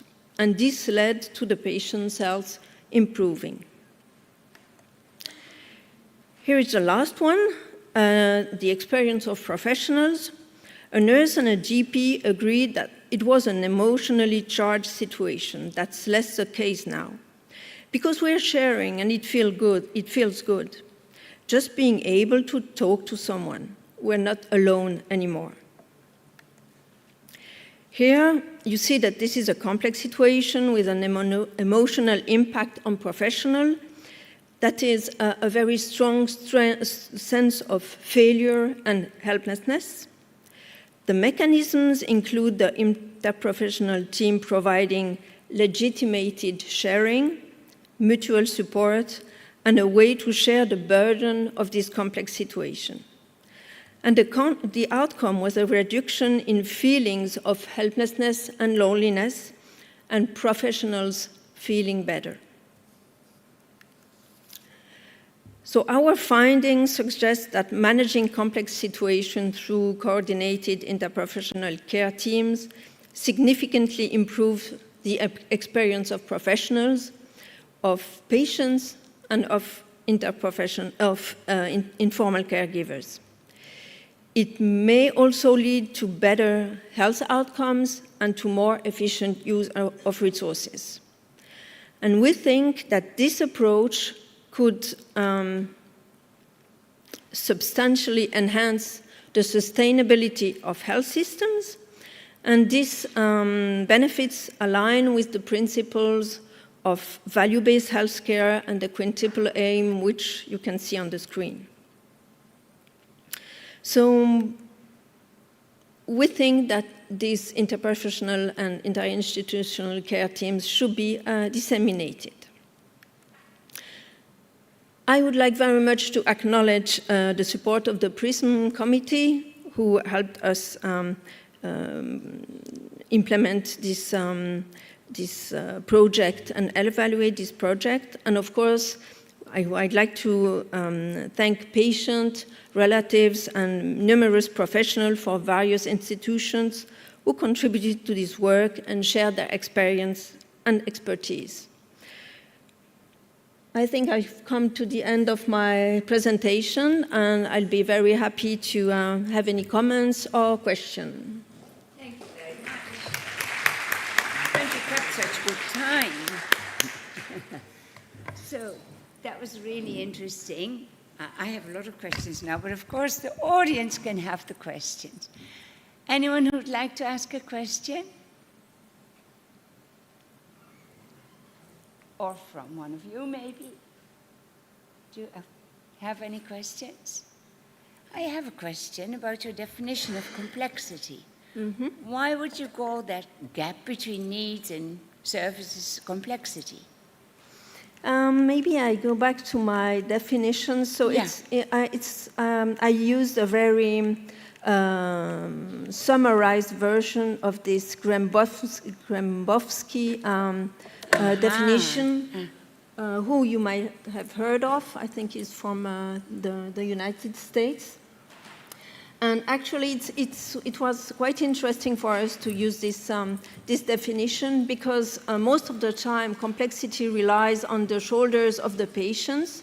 You know, they don't do what we as professionals want them to do. They have too many problems. But actually, complexity is not only this, because complexity might come actually from the professionals not working together, not talking together, not being in the same buildings, not having the same tools to communicate, not listening to one another. So this definition really helped us talking about complex situation where the patient, the professionals, and the broader context, and that's why we use the chronic care model, is also part of the complexity. And by, for instance, having those people talking together, having shared decision-making processes together, we were able to really reduce this complexity. And actually today I only showed you the realist result, at least some of the realistic results of our evaluation. We also did a more quantitative evaluation using a complexity grid that entails all the points I was just telling about. Does that answer your question? Yeah, but I will need the rest of the evening to contemplate this. But yeah, thank you very much. So, thank you very much.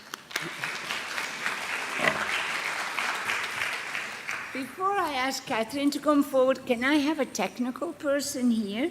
Because we are in need of a different screen here. Because we have a very small screen. It's not nice, is it, for you to present? Is there anyone that can help us? Because we have no control over this. Yeah, because we need the bigger screen. Okay. He came immediately. Because this is so small, I can't read it.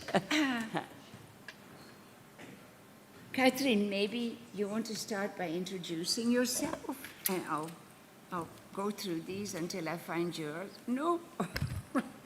See, that's the screen we want. Okay, so I can introduce myself, Good, and then we can try to find my presentation. Yeah, they will come, I'm Okay. sure. Great. So I'm Catherine Hudon, professor at the Department of Family and Emergency Medicine at the Université de Sherbrooke, Canada. So I arrived yesterday, and I'm still on the jet lag today. And I'm also Canada Research Chair in implementing integrated care for people with complex needs. So there, okay. Yeah, it's small, but that's it. The one that we need. Is it? Yeah, it's mine. Yeah, Yeah. I know, but It's small, but for me it's very okay. For you, small. it's a little bit small there. yeah, it's too small. Oh, Yeah, I think that, see, yeah, there we are. okay. Yes, So, thank you. Whoever. okay, thank you very much. So it is my pleasure to be with you today to present the psychometric properties of the Portrait 10 tool, which aims to assess a person's biopsychosocial complexity.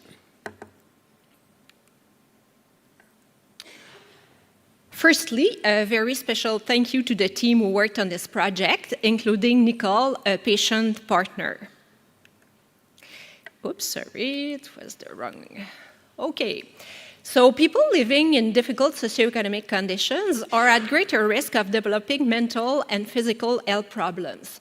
The interaction between these different social, physical, and mental health problems may result in complex health needs. Proper assessment of the complexity of their needs is essential to more effectively address these issues, plan appropriate integrated care, and reduce health inequities. The Intermed self-assessment is a self-report version of the Intermed questionnaire developed by an international team in 1999. The Intermed self-assessment is a 20-item questionnaire which has been designed to assess psychosocial complexity and healthcare needs to optimize care in adult patients. The patient's condition is assessed along 4 dimensions: biological, psychological, social, and healthcare delivery. Each dimension is evaluated in terms of time: history, current state, and prognosis. The score for each of the 4 dimensions is obtained by summing answers to 5 questions with answer choices that range from 0 to 3 for a possible subscale score ranging from 0 to 15. The total score is the sum of the 4 dimensions with a total score from 0 to 60. Psychometric properties of the Intermed self-assessment were assessed in large and heterogeneous international sample of adult hospital inpatients and outpatients. Studies reveal good reliability and validity of the instrument across different cultures. It takes about 15 to 20 minutes to complete. Although it has been widely used in research, clinicians often find it a little too long and difficult to use and score, which limits its use in this context. We have therefore developed the Portrait 10 questionnaire, to provide a shorter and more user-friendly tool. Portrait 10 consists of 10 questions that we propose in line with Intermed and our clinical and research expertise with a simplified language and scoring system. To account for the multidimensional aspect of their needs, 3 questions are associated with physical health, general health, pain, and medication. 2 questions address psychological health and alcohol or drug use. 3 questions are related to social status, housing, support, and income. And 2 questions ask about the individual's perception of their health needs and their complexity of their clinical condition. As with Intermed, the aim is to obtain an overall score in order to identify patients with complex needs. Answers to questions are scored from 0 to 4, with a possible total score ranging from 0 to 40. The higher the score, the more complex the patient's needs. As this was a new questionnaire, it was obviously necessary to assess its psychometric qualities. The aim of our study was therefore to evaluate the psychometric properties of the Portrait 10 in a population suffering from chronic pain. This validation study was proposed by email to members of the Quebec Association of Chronic Pain, which brings together people living with chronic pain. The advertisement contained a web link to the study procedure and the informed consent form. People living with chronic pain for more than 3 months, aged 18 years and older, with access to the internet and speaking French, were eligible to participate in the study. The project was approved by the Research Ethics Board of the Centre Hospitalier de l'Université de Montréal. Patient partners were integrated into the research team at every stage of the study. Participants were invited to complete the following online self-reported questionnaires. First, the reference standard Intermed self-assessment. Second, Portrait 10. Third, the pain catastrophizing scale. And finally, the pain self-efficacy questionnaire. The order of administration of the questionnaire was randomized. Participants were asked to complete Portrait 10 again 3 weeks later.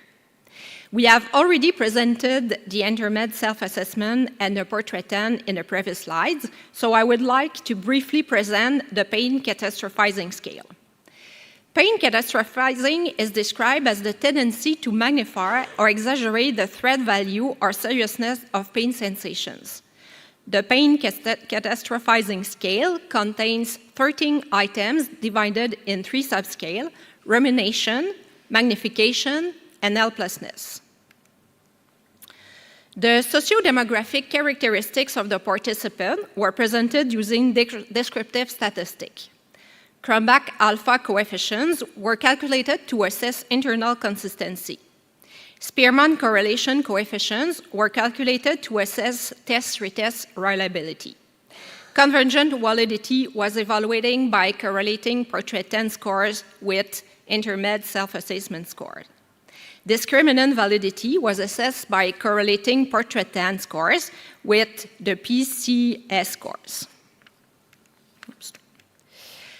Receiver operating characteristic curves were used to examine possible cutoff scores on Portrait 10 to differentiate people having a complex clinical conditions from those who did not. Total score on the Portrait 10 was examined for sensitivity and specificity against the reference point cutoff score of 19 on the Intermed self-assessment.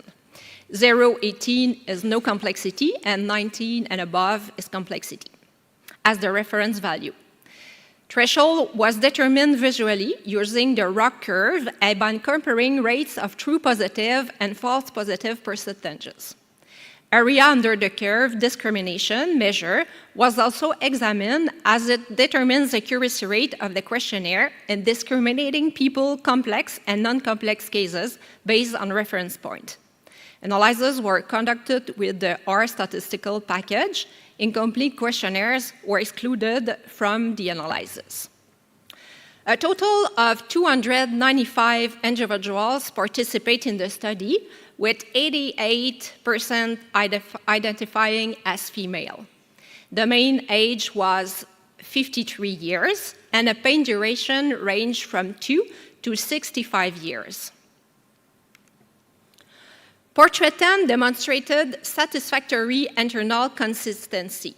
Deletion of any one item did not significantly improve the internal consistency of the questionnaire.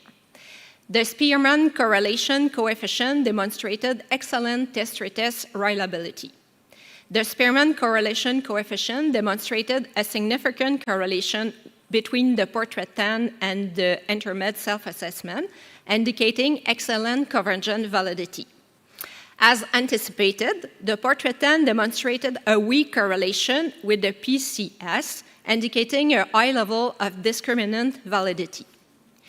The area under the curve measure was 0.88, demonstrating excellent discrimination capacities.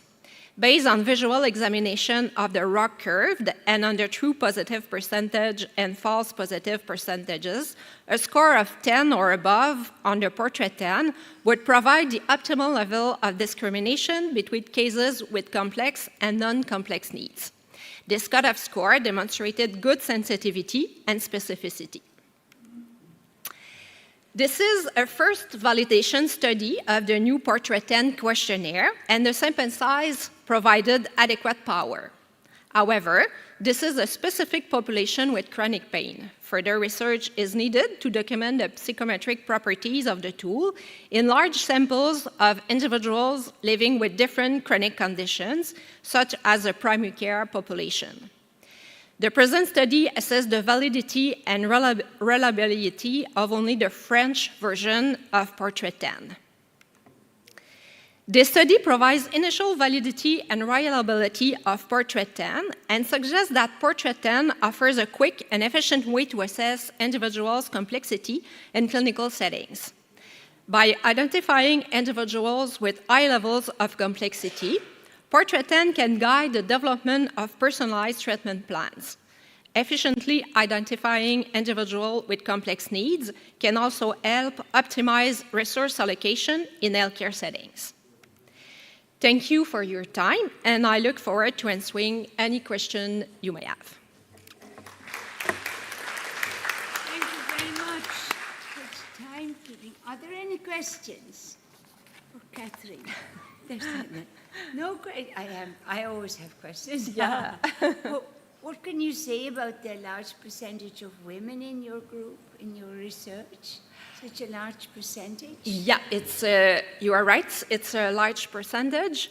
As the recruitment was in the pain association, there are a lot of women in this kind of pain association, so there could be a little bias there, okay. Selection bias. Okay. And also, and we also know that women are often more willing to participate in this kind of study. Yeah, so I completely agree that we could also try to recruit more men in the further studies. Just curious, not critical, just curious. No, yeah, but it's a good question. Yeah, thanks for the question. 88, that's like the entire population almost. Yeah. And do you have a personal explanation for that? A personal explanation? Like more, why women or? Why, yeah. Do you have a theory or? Oh, it's a really, really good question. Why women more often accept to participate in this kind of studies? I know that it's usual.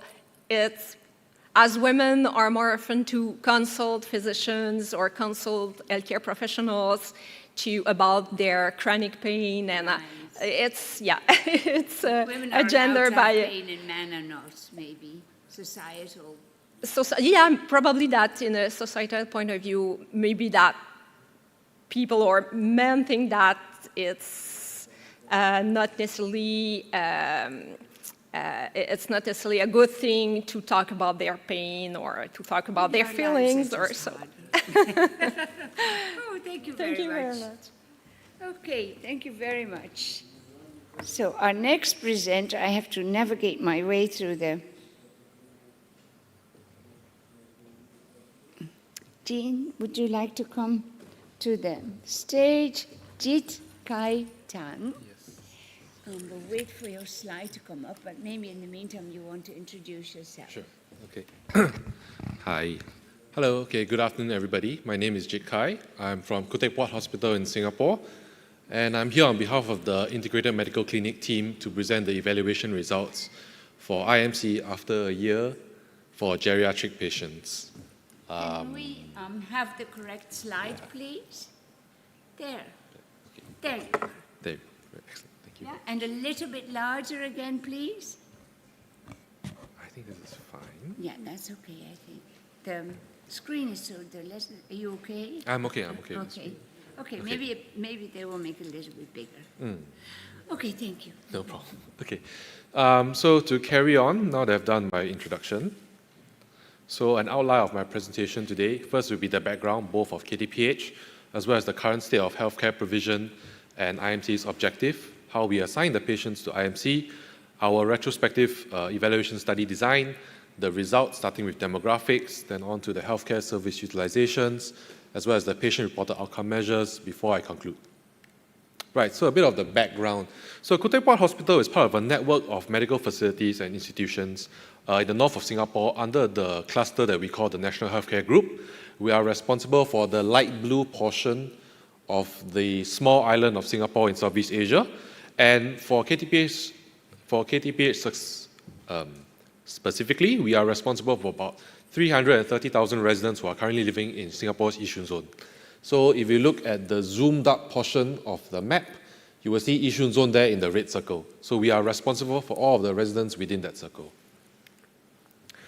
So currently in Singapore, with the traditional specialist outpatient clinic service model that is available in all of the hospitals, patients with multiple chronic diseases, they will attend multiple different SOCs because each specialty has its own clinic run by a specialist.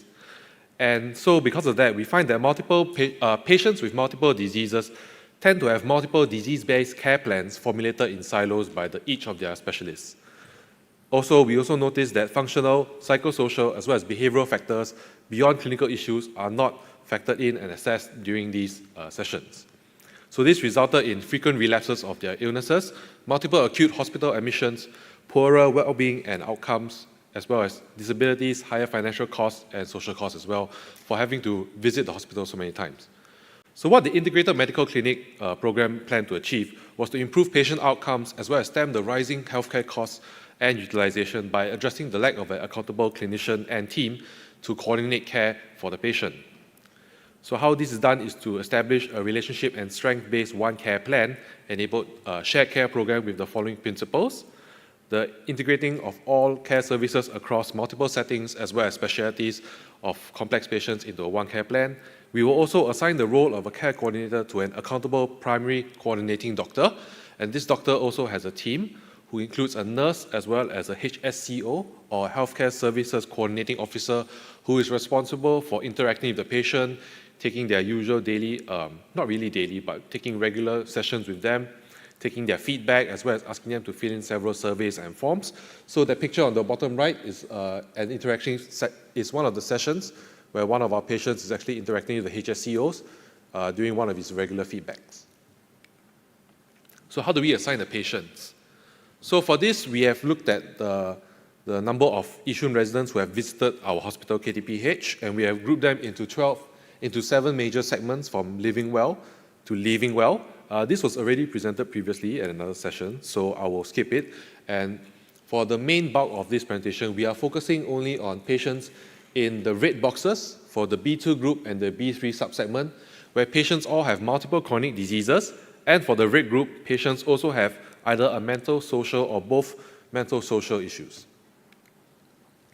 So for the study, what we aim to achieve is to measure the effectiveness of the IMC program in terms of reducing the utilization and cost of the patient, as well as to improve patient outcomes for geriatric patients. Yeah. So the evaluation period that we covered is from the April 2022 to March 2024. So as you can see in the data time points, we will look at the 12 months before the recruitment of the patient, the first visit upon the recruitment of the patient, as well as 12 months post-recruitment.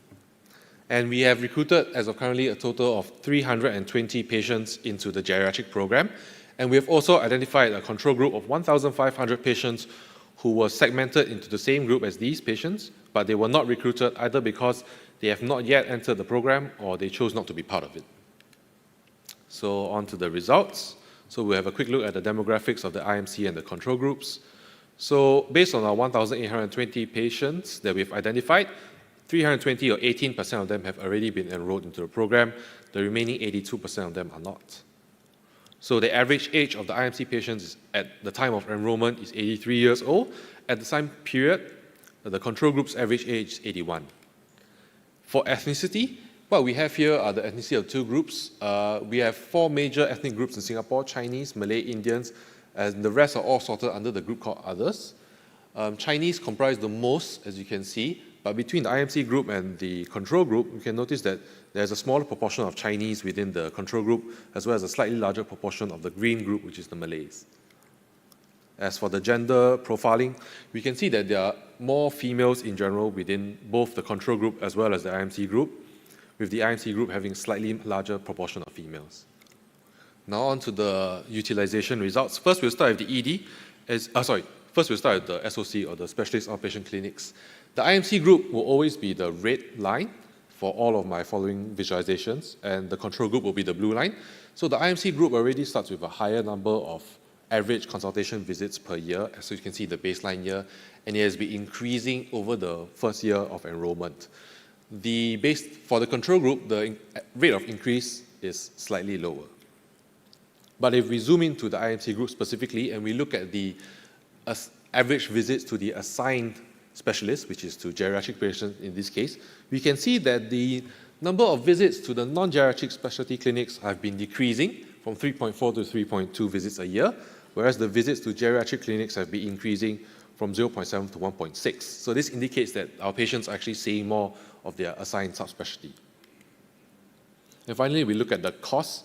As a result of the increasing number of overall subspecialty SOC visits, we can see that the cost of SOC visits has increased for the patients throughout the year.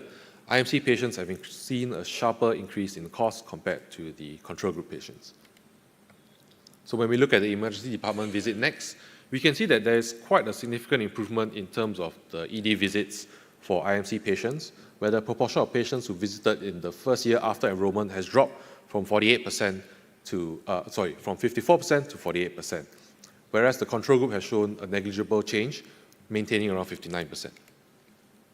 Yeah. So ED costs have also shown a corresponding decrease. The number of visits to the emergency department has also shown a corresponding decrease for the IMC group, whereas for the control group it has increased. For cost-wise, ED costs has a sharp decrease for the IMC group and a slight increase for the control group.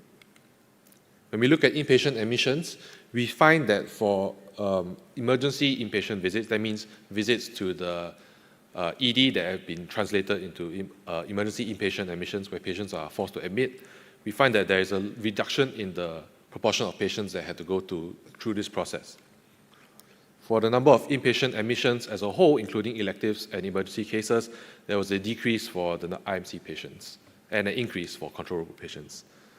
This is also reflected similarly in the number of bed days as well as the total admissions costs for these two groups.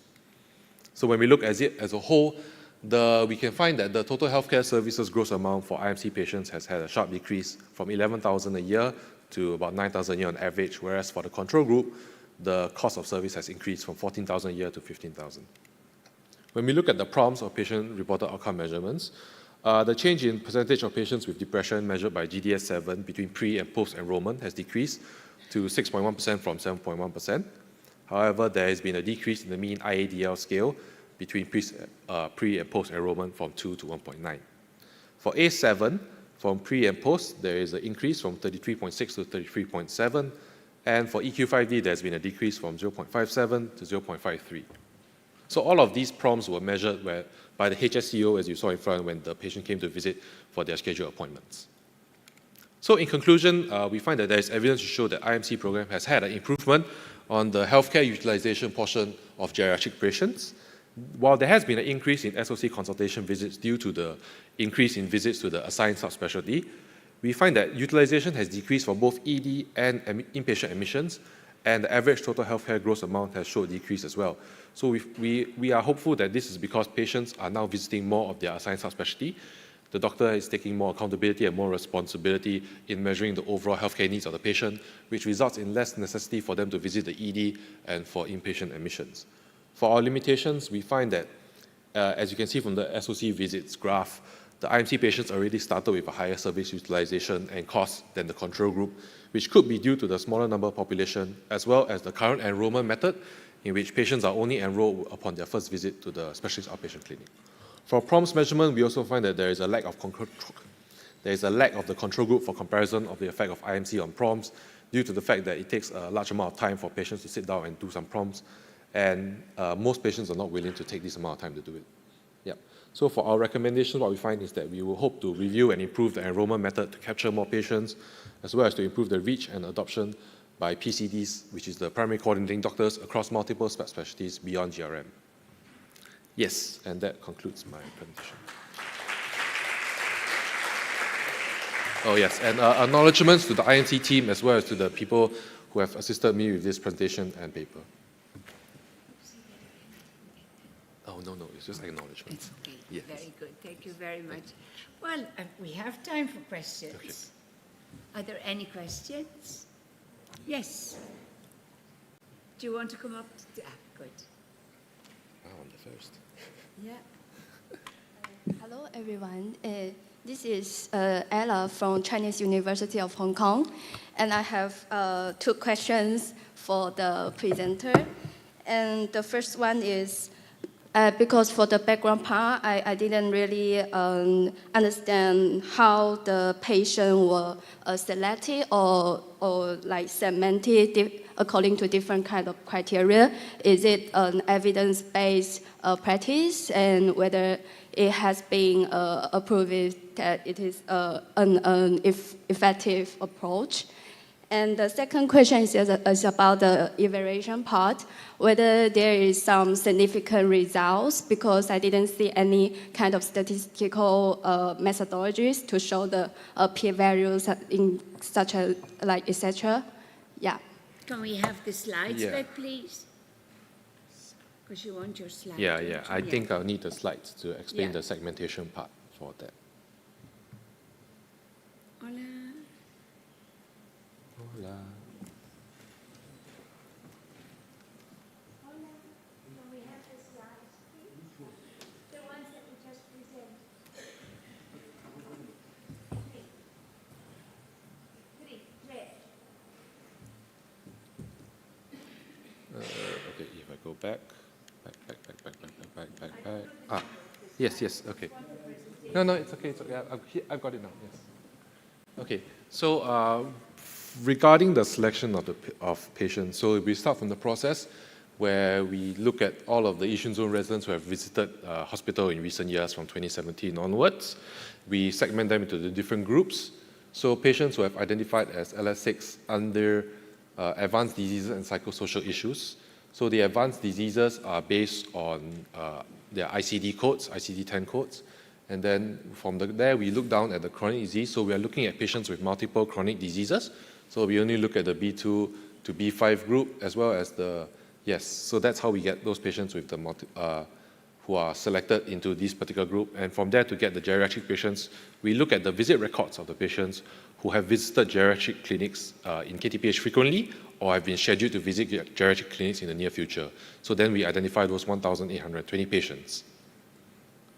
Okay, thank you. And a further question about this part is whether this system is being validated, like, because for the complex needs, there are so many different definitions for the complexity. For example, people have different chronic disease, so they have the health and the social needs, and you have very different the criteria to select for using different kind of criteria to select the patient with complexity. So I'm just curious whether this system that you use has been validated or just used in your research or in Singapore.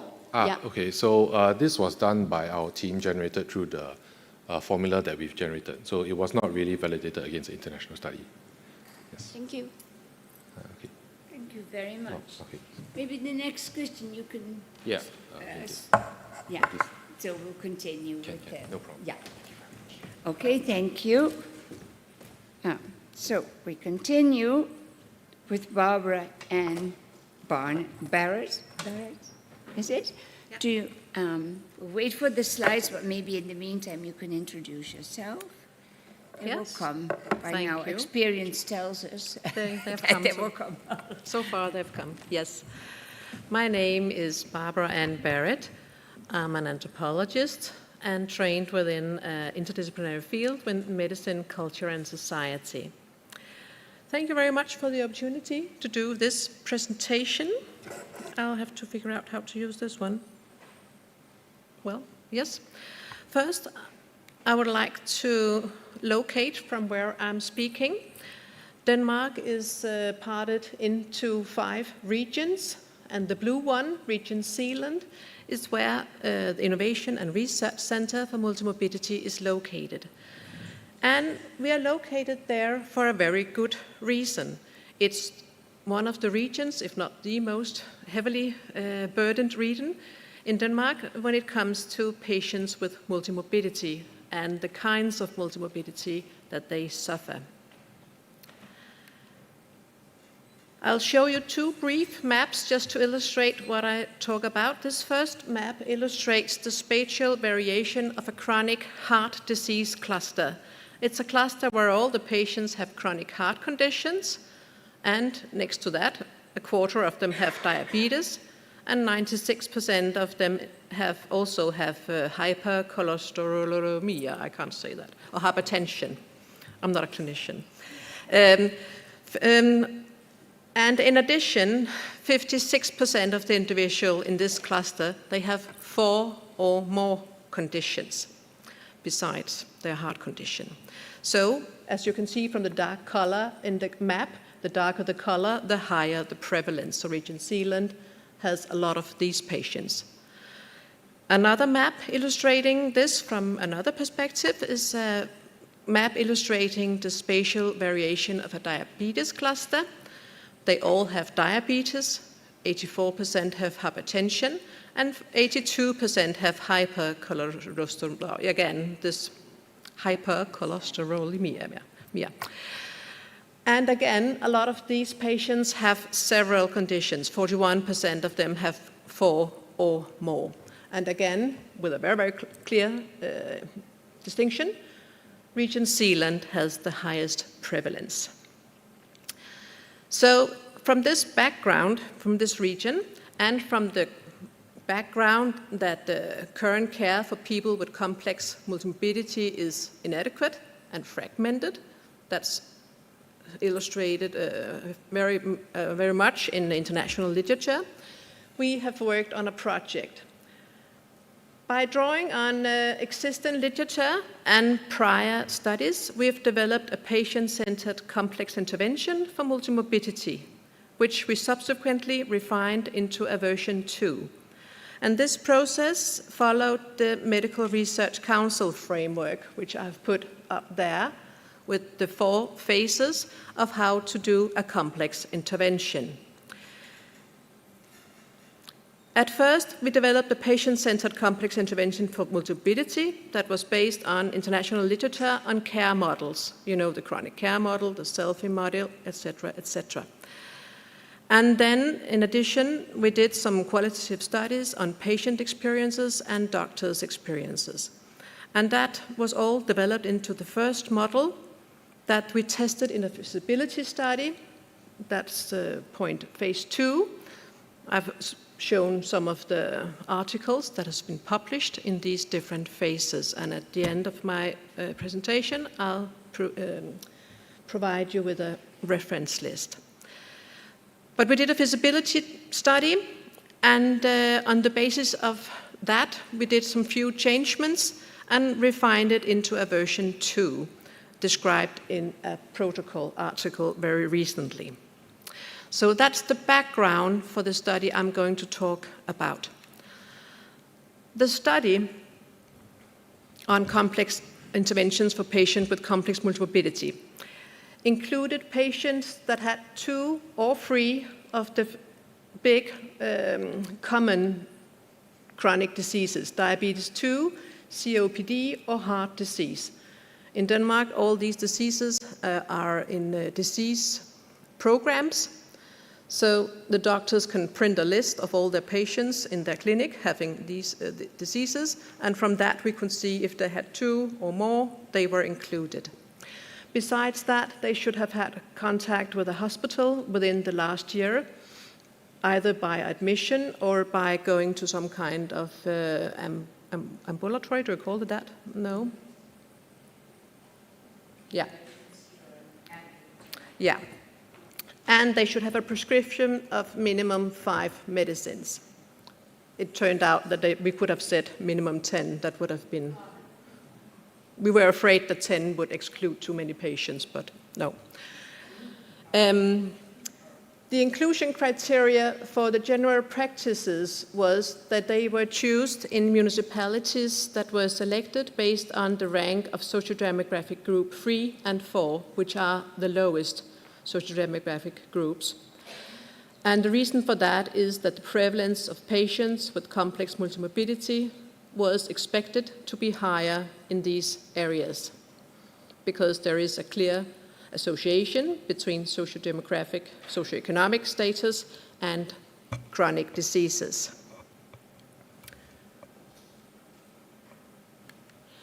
If we look briefly at the RCT study that we tried to test this model out in, we found 14 general practices. It took almost, we had contact with, I think it was approximately 90 general practices before we actually found 14 that said yes to participate in the study. They all said, this sounds like a very good idea. It sounds like just what we need, but we are too busy, too overwhelmed with patients. We are not enough doctors in our clinic, and so on. So we can't participate in a research study. So it was very, very difficult to include these practices. They should all have at least 25% patients per practice in order for us to reach the number of 350 patients all in one. These practices were then located into a control group of 7 practices and then an intervention group with 7 practices too. All patients in both groups had questionnaires at the beginning, in the middle, and in the end. And the intervention group had an extended overview consultation as the intervention for the patients.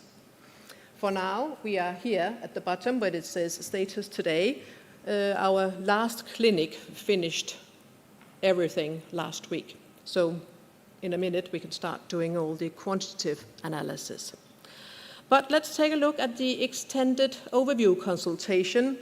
That is the central element of interest here, and which were provided to these patients in the intervention group.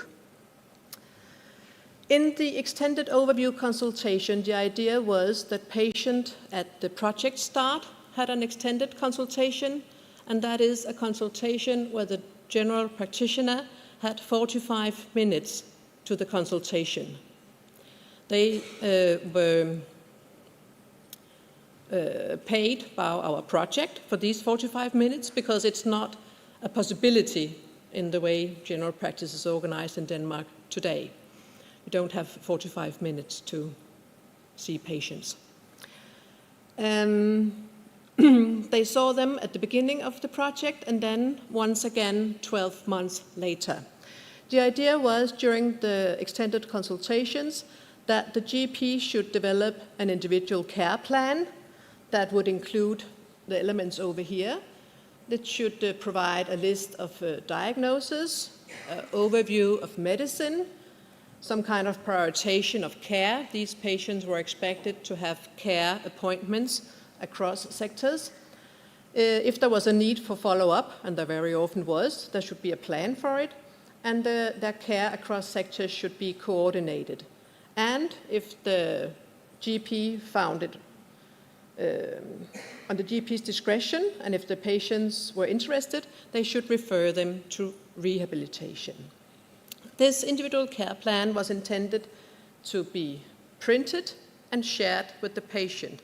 They should hand it over to the patient, and it should be shared electronically with the other sectors.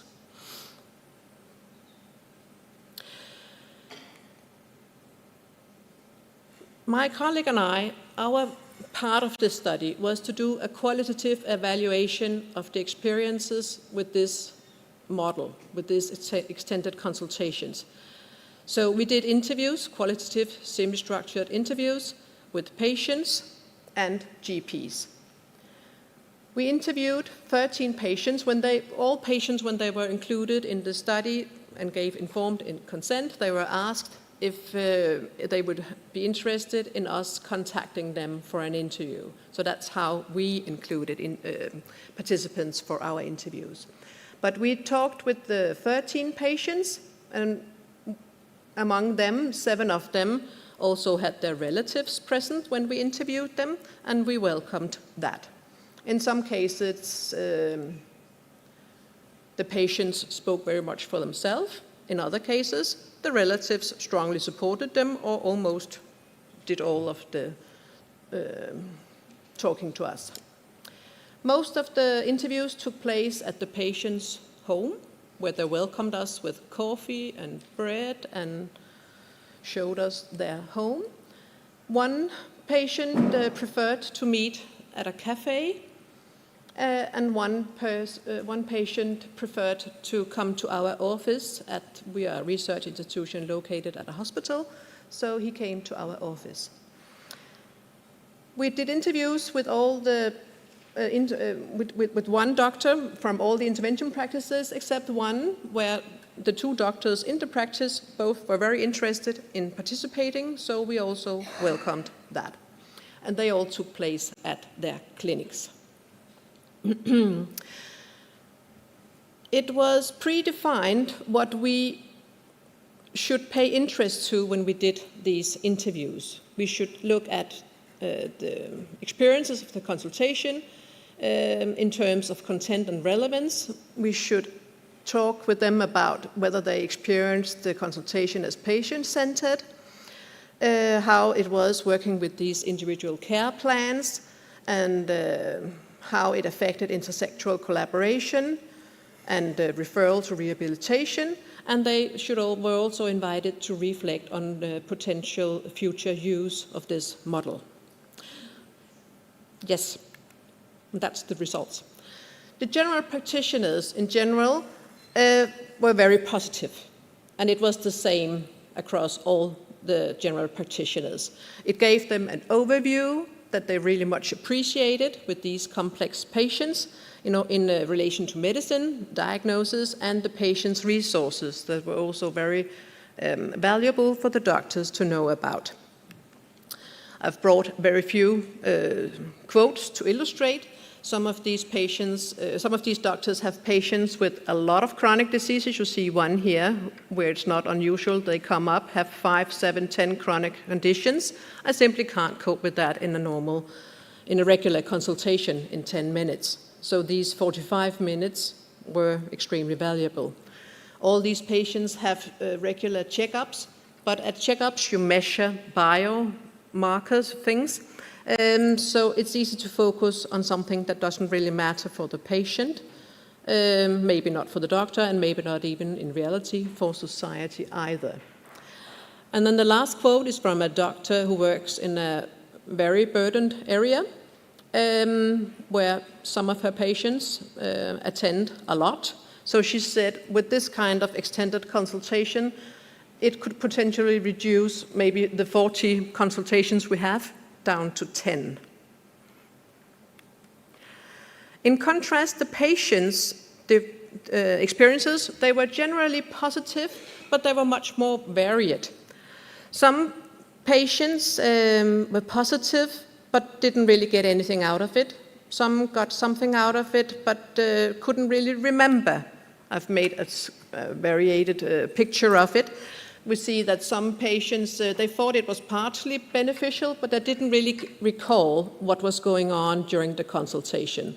They had a lot of diseases, a lot of medicine, a lot of talking, and one said, well, now you're probably going to ask me what we talked about.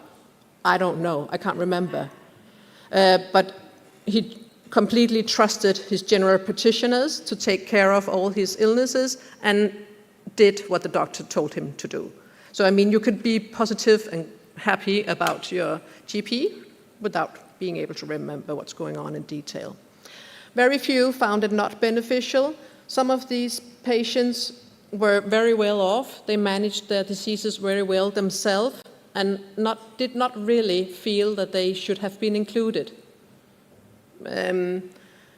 Some denied having attended the consultation. We knew they had because they were registered, but they said, well, I didn't have a consultation like that.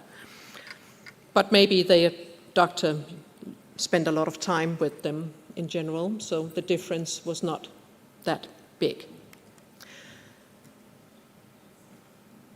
Finishing remarks. For future development, we could see that the individual care plan was not applied. The one we intended them to use was not applied. Of course, doctors have a lot of plans, but the one we proposed did not work in their daily life. We must conclude that.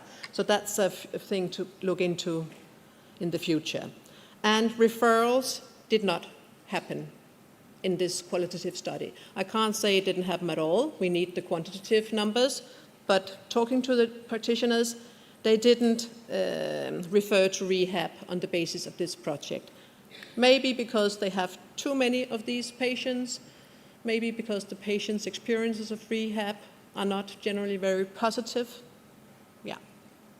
But that's a sum up. Thank you very much. You're welcome.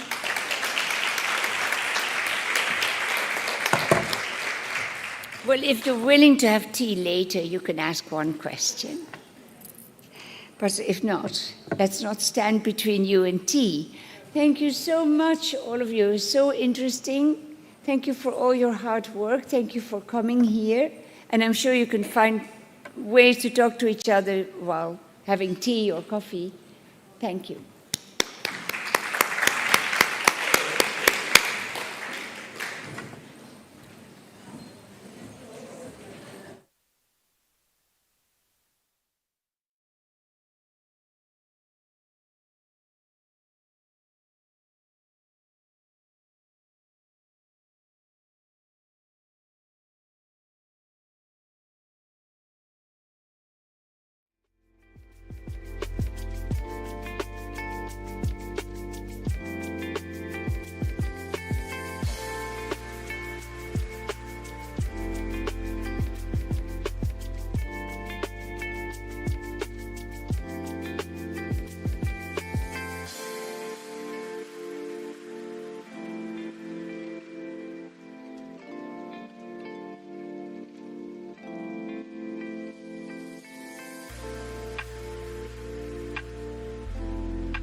I'm so sorry. Our chairperson for this session is gone missing. I hope he's okay. I'm sure he's just lost track of time. So my name is Fiona Lyne. I'm the Director of Communications at the International Foundation for Integrated Care. So I'm going to step in for this session. Thank you so much for joining us. And we'll get straight up and started with Naomi Morizi. I'm probably pronouncing that wrong. And she's going to talk to us about towards integrated care between outpatient services and hospitals, the French experience. And we don't often get to hear about the French experience, so I'm really excited. Welcome.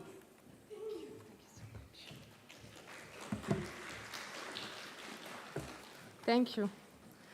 So, hello everyone, my name is Noémie Moriz. I'm a postdoctoral researcher at IRDES, the Institute for Research and Documentation in Health Economics in France.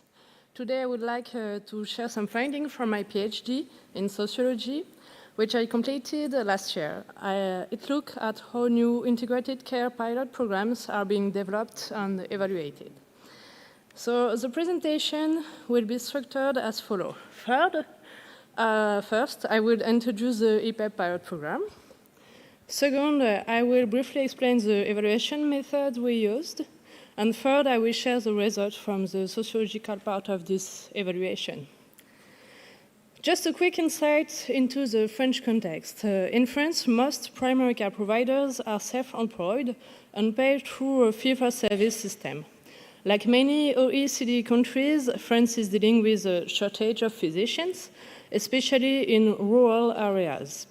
To respond to this, the Ministry of Health and the National Health Insurance have supported the creation of multi-professional health centers since 2007. This center brings together healthcare providers who work as a team on a shared health project.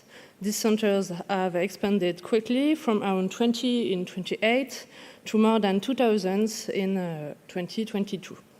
But coordination between hospitals and outpatient care is still quite limited.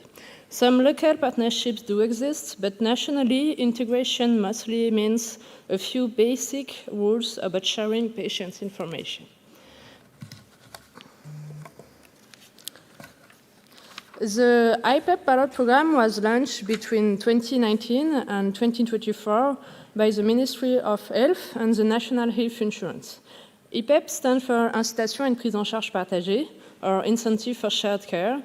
The program follows a co-constructive approach that actively involves health professionals in its design and implementation through regular consultations. IPEP has three main goals based on the US concept of the triple aim: improve population health, enhance the quality of care, and increase care efficiency. The economic model has two key aspects, efficiency and quality. If you're interested, I can explain more about that during the discussion.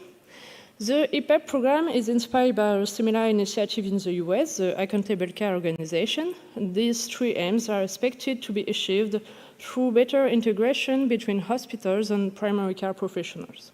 However, IPEP is not very prescriptive. Health professionals involved in the program are responsible for figuring out how to reach these goals based on their local context and organization.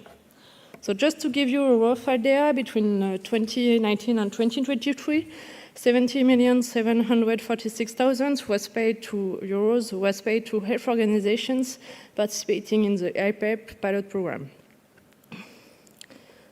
So today, oh no, sorry, I missed a slide. So today I will be sharing the results of a qualitative sociological study. Between September 2019 and February 2024, I carried out fieldwork in 2 health centers that were part of the IPEP pilot program.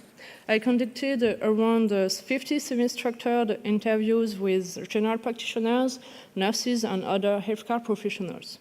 We talked about their career paths, their daily work, and how they experience the pilot program. These interviews were repeated over time during the implementation of the program.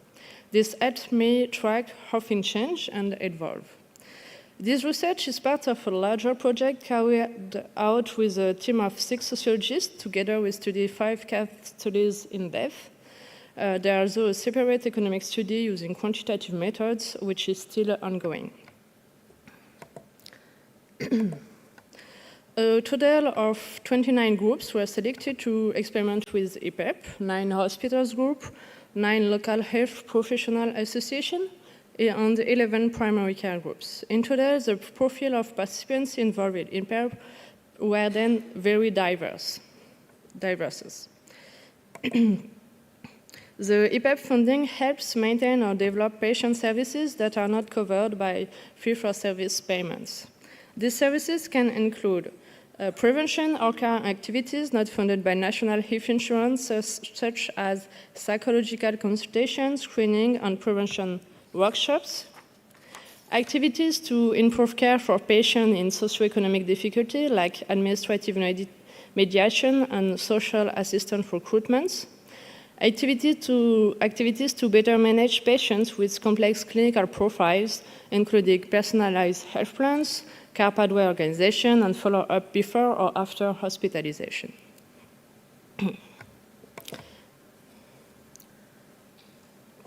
Overall, IPEP funding supports the work of paramedical professionals who have seen their role expand. IPEP provides funding for the employment of primary care nurses, for example, traditionally working in private practice in France. For instance, in one health center I studied, IPEP funding allowed the recruitment of salaried nurses. This nurse handles a broad range of tasks, including administrative duties, patient mediation, care pathway organization, and follow-up after hospitalization. IPEP is also part of a broader trend in the healthcare system. Paramedics, and especially nurses, are taking on more specialized roles and a wider range of tasks.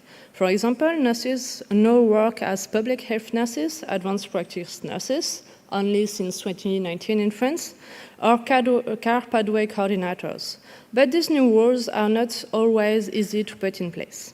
They can face resistance, especially when they challenge professional boundaries, especially with the general practitioners. General practitioners are increasingly focusing on diagnosis and prescription, delegating other tasks or other care tasks to paramedics. Despite these trends, many general practitioners resist this rationalization by choosing to retain some of these tasks themselves.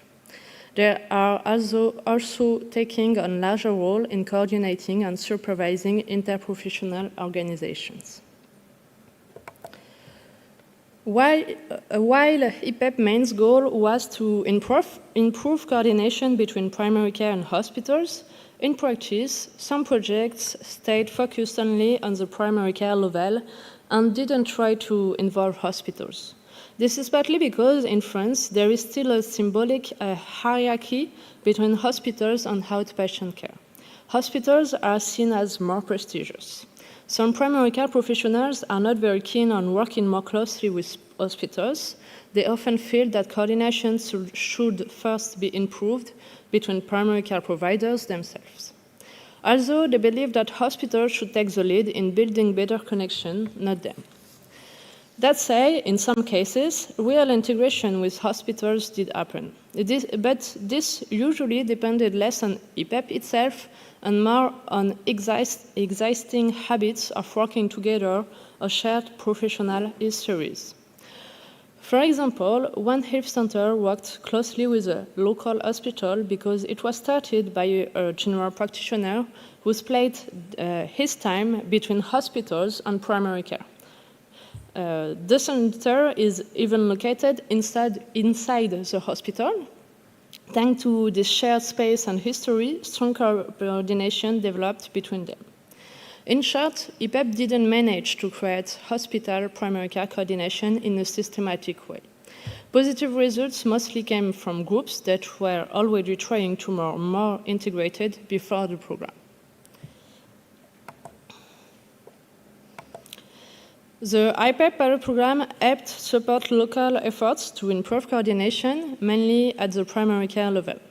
In other cases, it involved broader cross-sector collaboration between outpatient care and hospitals. There's no doubt that the program helped some professionals launch new initiatives and made it easier to coordinate locally. But the results are very mixed, depending on local dynamic, and some limits need to be highlighted. IPEP does support more teamwork between different professional and sectors, and it can even shift how roles are organized. But because the program is based on financial incentive, it also leaves room for local adaptations. This flexibility can be a good thing because it helps professionals adjust the model to their specific context. But at the same time, IPEP relies heavily on health professionals to make it work. They have to understand the model, figure out how to apply it to their own patients, and build partnerships with other professionals and organizations. They can also choose to move away from the original goals of the program, which was hospitals and primary care coordination. So, thanks for your attention, and I will be happy to take any question.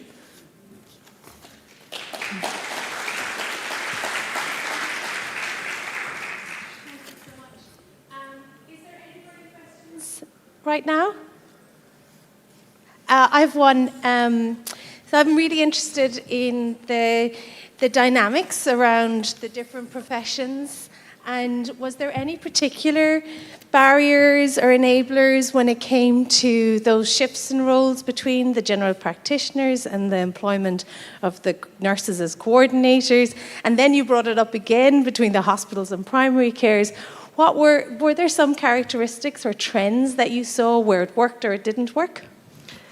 Yeah, so for the first question about the coordination between the general practitioner and nurses, often it works well when nurses do work general practitioner don't want to do. In sociology, we use the notion of dirty work from Hughes. Yes. So if they want to do mediation, administrative mediation, or administrative task, or more very coordination task, there is no problem with the general practitioner. They are happy to have nurses who do this work. They don't have time to do it. But with some nurses who were willing to do more clinical work, especially advanced practice nurses, in France, they relied on GP to address the patients. So if the GP don't address patient to her, they don't have work. And in their case, the cooperation with general practitioners was really hard, even if the general practitioner say is okay to work with the nurse. In practice, they don't want to lose their patient, and also a lot of them don't want to lose the part of their work they particularly like, as follow up the patients, maybe more relational work than just diagnose and prescribe. Okay. For the second side of the question, when it doesn't work with coordination for the hospital is the main situation. Really, what's interesting is why it's working. And it's working when you have person who have a particular trajectories. Yeah. Like, for example, a physician who is married with the nurses who work at the hospitals.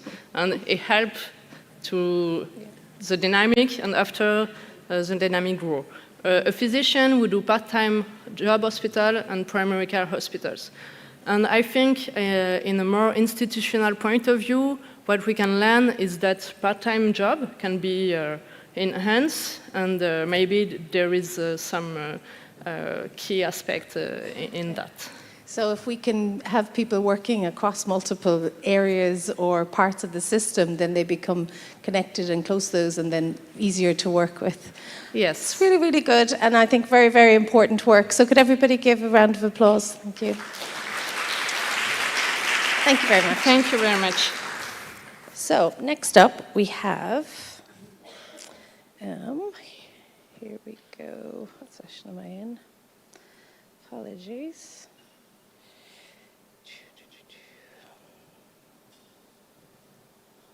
Sorry, I wasn't ready for this session. I am here. So next up, we have Lara Male, and I actually recognized you, Lara, in the audience.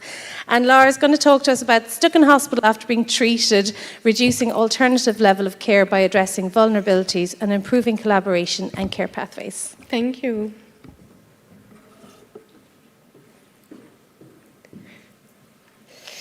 So, bom tarde. I'm very happy to be with you today. I'm Lara Maillet, Associate Professor at National School of Public Administration in Quebec, Canada, and I hold the Canada Research Chair in Adaptive Health and Social Service Systems. The presentation is part of a research program that starts in 2023. So hopefully I'm not alone to do that, and I'm very thankful for the Quebec team and France team. The research team is international and working on the boundaries of pathways. And today I will present solely a Quebec result, because in 10 and 14 minutes it will be too short time for presenting everything. So for the background, cases considered as ruptures in care trajectories and selected for their degree of comparability and their potential for public action. The case of alternative level of care, ALC, is in Quebec, and the case of extended stays, SE, in France. And priority since 2023 in Quebec is the ALC, because ALC rate based on available beds increased from 7 to 14% between 2021 and 2025. The ministry, Quebec Ministry, created a case management committees for follow-up the trend, and all the healthcare organizations did the same thing at local level. For what? For identify patients, reduce waiting time, and we hope for better accessibility and better continuity in the healthcare pathways. The project description have different objectives. For the research, we study the functioning of alternative level care case committees, understand the trajectories of ALC patients, identify disruption points in the care pathway, and compare practices between France and Quebec. I need to explain that in Quebec, the notion of pathways or trajectories is quite broad. It combines social and health aspects, put the user first, and is designed to provide care and services over different periods in time in a way that involves different sectors and territories.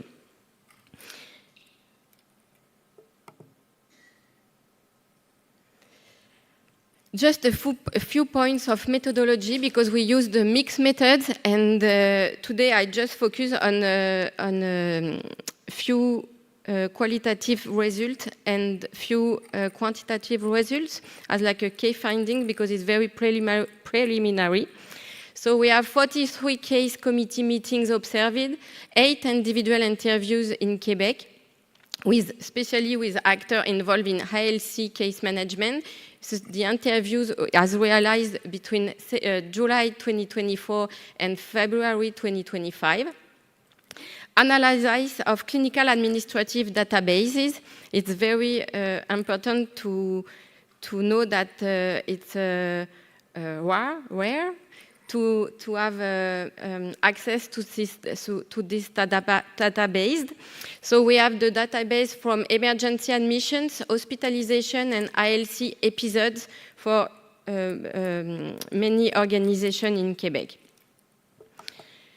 So for today, we have 2 key findings to share with you. For beginning, type of vulnerability is associated with healthy status, homelessness before hospitalization, social isolation, often with cognitive decline, aging population with mental health issues, comorbidities, and surgeries at advanced age. For the key finding 2, we have a recurrent alternative level care episodes in some individuals.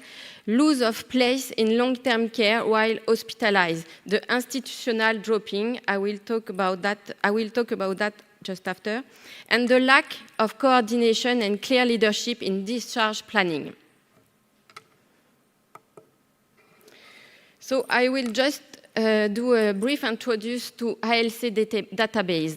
The source is from emergency department visits collected by partner healthcare organizations. The dataset includes patient place of origin at arrival for each visit, the date of arrival and discharge at the emergency department, the emergency department diagnosis, the date of admission and discharge from hospital, and the place of referral in the event of an ILC.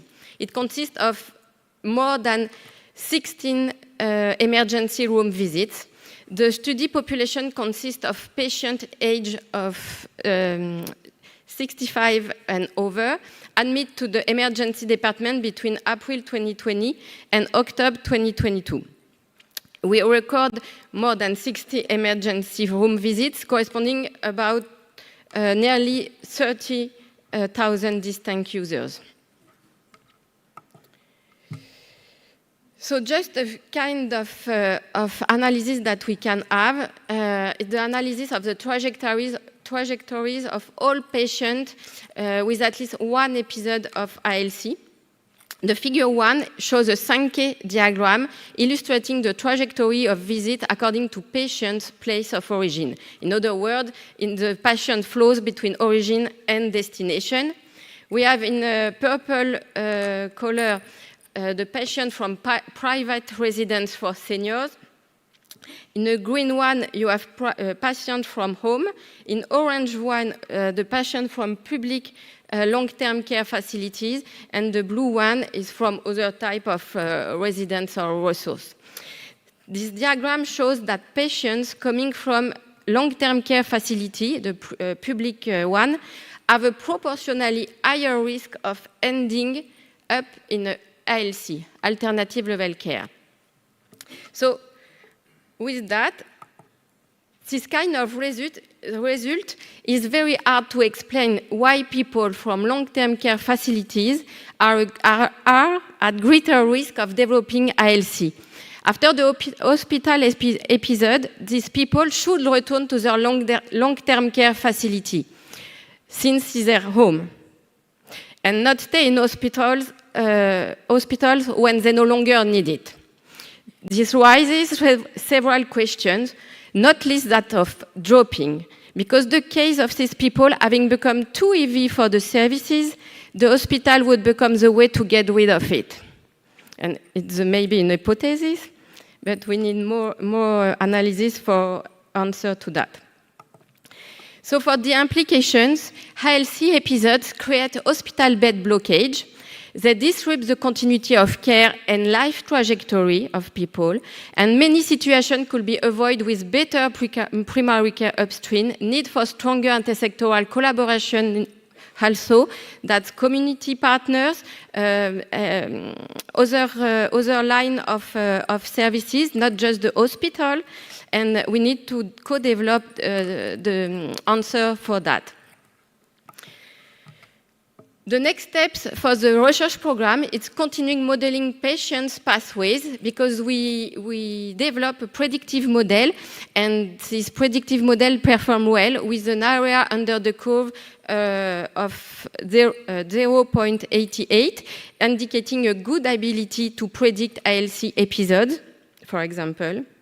We need to identify critical points of disruption, of rupture or break, and in the trajectory, and develop recommendations for system redesign. For point of conclusion for now, ILC is not just an operational problem, it's a social and ethical issue.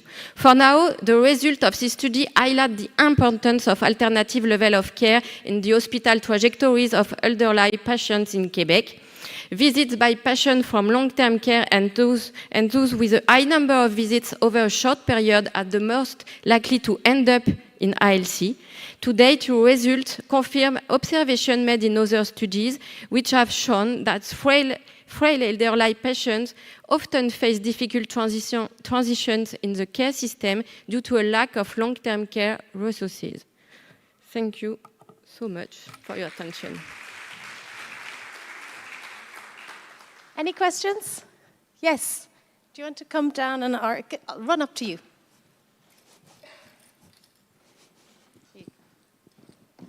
This is great work. Thank you. I'm just wondering, just in our area looking at ALC, I'm just wondering if we don't need a better and clearer and more detailed classification system. I think you got to it with your database, but then through that classification, what are the early interventions, the middle interventions, and the late interventions that would be helpful? I love your critical disruption points, but I'm just wondering if we couldn't, through the map of these patients' journey, think about really clarifying why are they ALC, because I think we group people together too much, and then from that we could have really clear options for solutions. Thank you, Jocelyn. Thank you. It's a good observation and good question. And with the analysis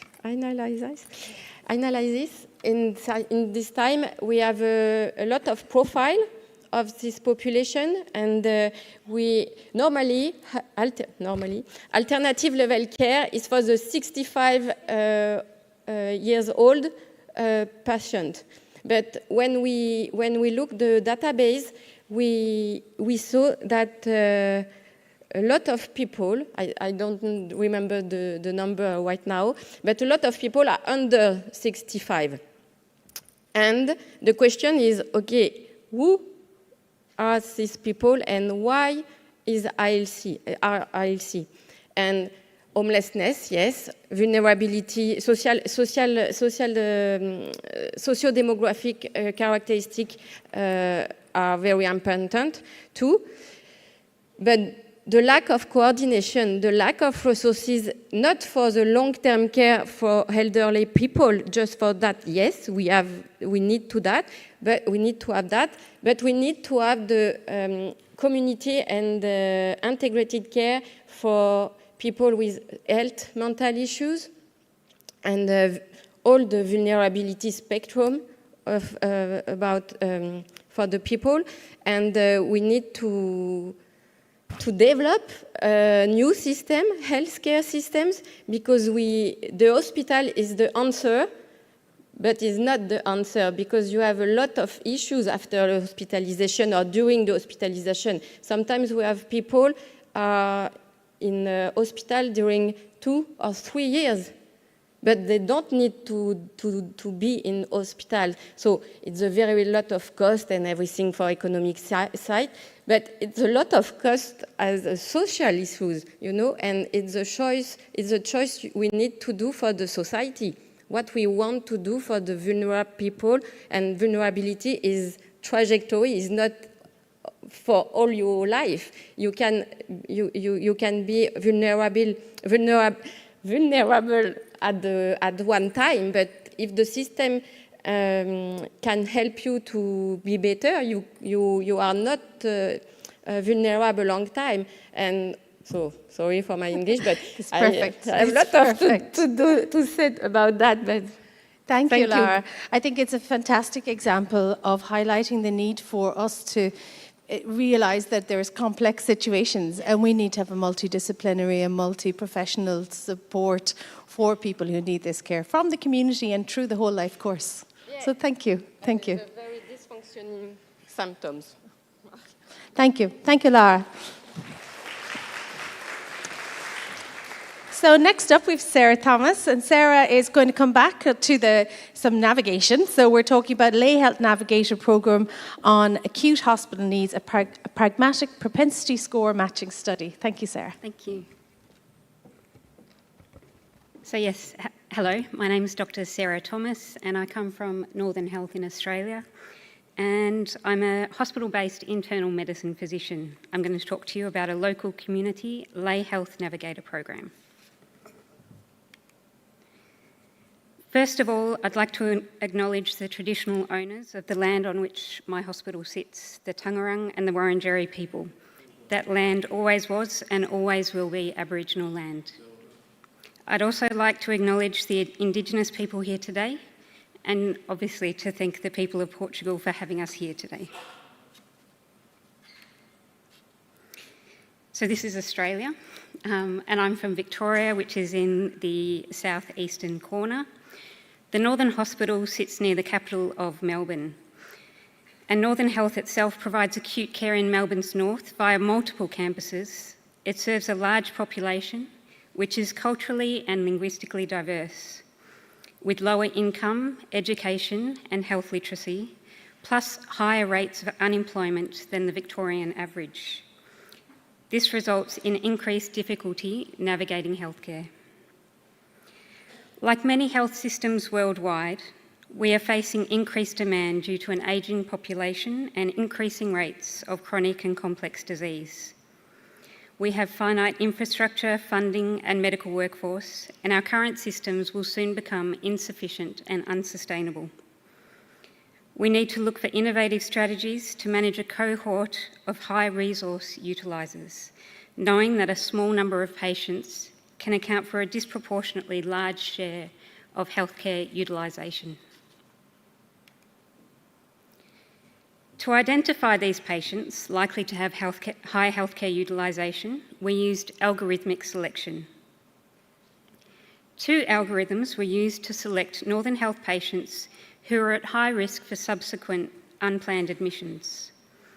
One algorithm was developed by the Victorian Department of Health and Human Services, targeting patients with chronic and complex care needs at high risk for 3 or more unplanned admissions in the subsequent 12 months. This algorithm uses an unplanned index admission as a triggering event, then combines diagnostic information from that admission with demographic information to create a risk score for the probability of multiple admissions. It includes factors such as age, the number of unplanned admissions within 6 months, and emergency department visits in the past 3 months, smoking status, residence, and hospitalisations due to certain progressive conditions and comorbidities, including kidney disease, chronic obstructive pulmonary disease, asthma, heart disease, and rheumatoid arthritis. An additional algorithm with greater sensitivity and specificity to the local context was developed by Northern Health using administrative and clinical data. Patients flagged in both of these algorithms were prioritised for the program. So the program is called Northern Patient Watch, and a key component of its use is the use of local community peer health navigators, which we call telecare navigators, in a community-based model of care. We know there is growing international evidence to support peer health navigators in reducing hospitalisations and improving care access. They can often be of similar cultural backgrounds with similar health or social challenges to their patients. Their role in our program is relationship-based supportive care, weekly telephone calls with self-rated health checks for the patients, proactive monitoring, the building of rapport and trust, linking patients with other services, helping to recognise early deterioration, providing practical assistance, and encouraging patients to manage their own health. Alerts are created from the self-rated health checks and information entered by the telecare navigators using a decision support system. When an alert or concern is raised, it is directed towards a particular health coach who is a clinician from a range of clinical backgrounds. During the program, person-centred goals and actions are developed, medical support is provided, and there are multidisciplinary case conferences.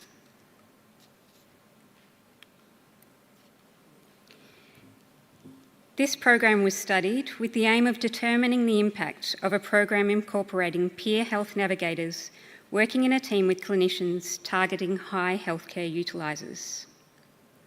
It compared Northern Patient Watch participants with controls at 3, 6 and 12 months follow-up. with the primary outcomes of total acute hospital bed days, number of hospital presentations, and number of hospital admissions, and secondary outcomes of outpatient appointment non-attendance rates. Propensity score matching design was used for comparison between the patients enrolled and not enrolled in Northern Patient Watch.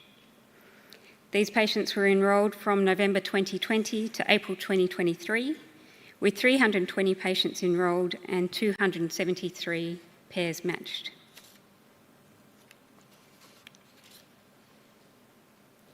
This shows some of the demographic and clinical information of the patients, and you can see approximately half of them were female. Approximately half of them were married.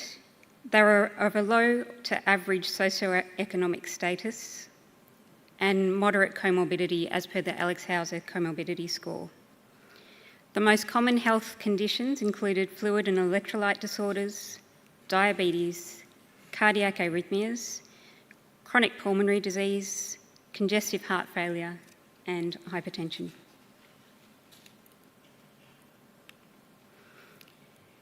For the results, first looking at emergency presentations, there were reduced hospital or emergency presentations, with the mean cumulative emergency department presentations over 12 months in the program, although this was not statistically significant.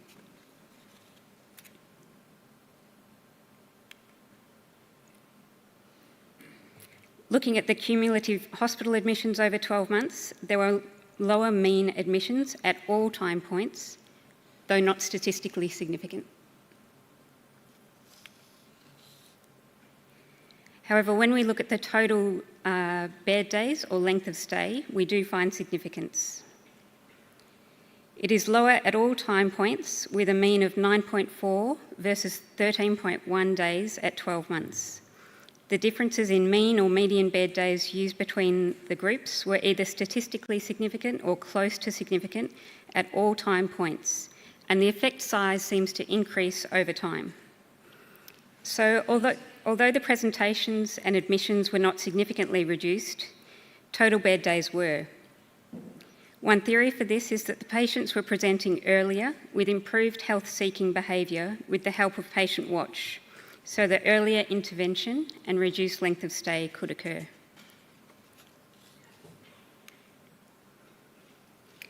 Looking at outpatient appointments, Northern Patient Watch patients had increased attendance or lower non-attendance rates at all times, with significance at 12 months, again indicating improved engagement with healthcare services.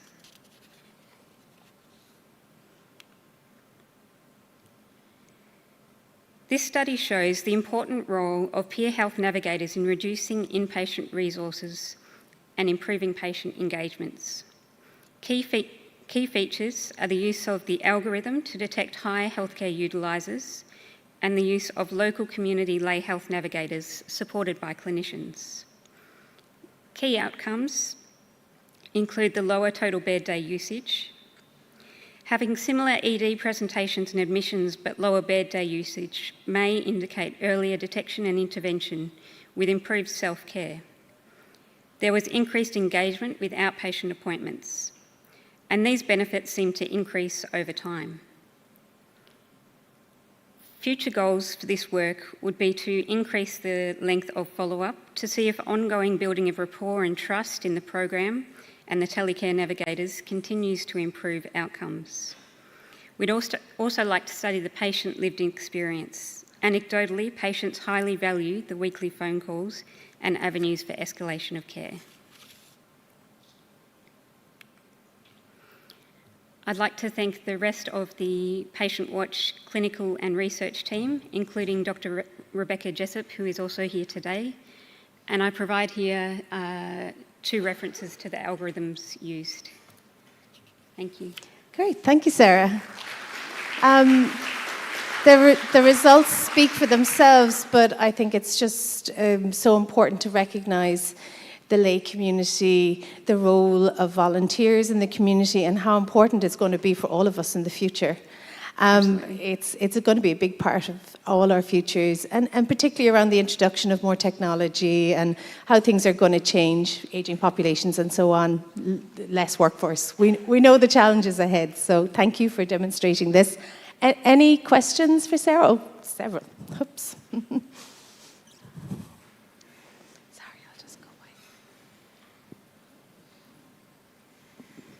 Thank you for your presentation, Sarah. I just wondered if the data showed that it's particularly effective for one condition over another, so respiratory conditions versus cardiac or anything in that area?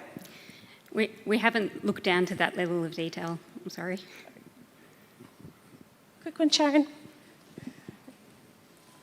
ask anything too difficult. In Australia, you've got these are lay navigators. You've also got social prescribers. You've also got social workers, and there's also paid navigators as well. What's the difference, and where do all these fit in all of our systems? Because we're really struggling with that in Alberta. So I think the biggest difference I see with the telecare navigators or the peer health navigators is that they are part of the patient's community.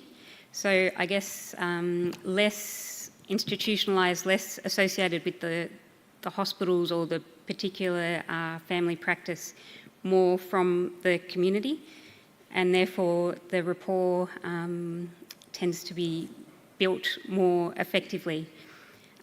Because they still have links to the hospital and they have avenues for escalation, they can access all of those resources. But I think it's they're coming from being one with the community as the patients are that I think is most helpful in this case. Fantastic. Thank you, Sarah. Thank you. So next up, and I'm really excited about this, we've got my friends from Aotearoa, one of my favourite places in the world, and I'm really enjoying this global tour that we're doing. So we've got Irapeti Mahuka, and I apologise if I'm not pronouncing it correctly, and Henry Heka, who are going to talk to us about collaboration and partnership to enable Indigenous leadership and governance. And I believe it's going to be a mixed method presentation, which I'm also looking forward to. So welcome.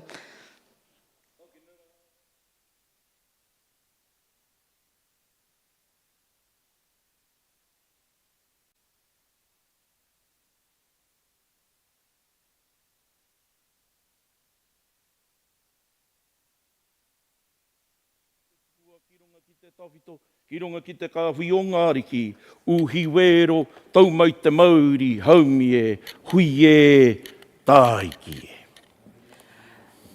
Tēnā tātou, just doing a wee sound check. Kapa. Heuri tēnei no kaitahu, mauri ora kia tātou kua tai mai nei, ko Iri Hapati Mahuika toku ingoa.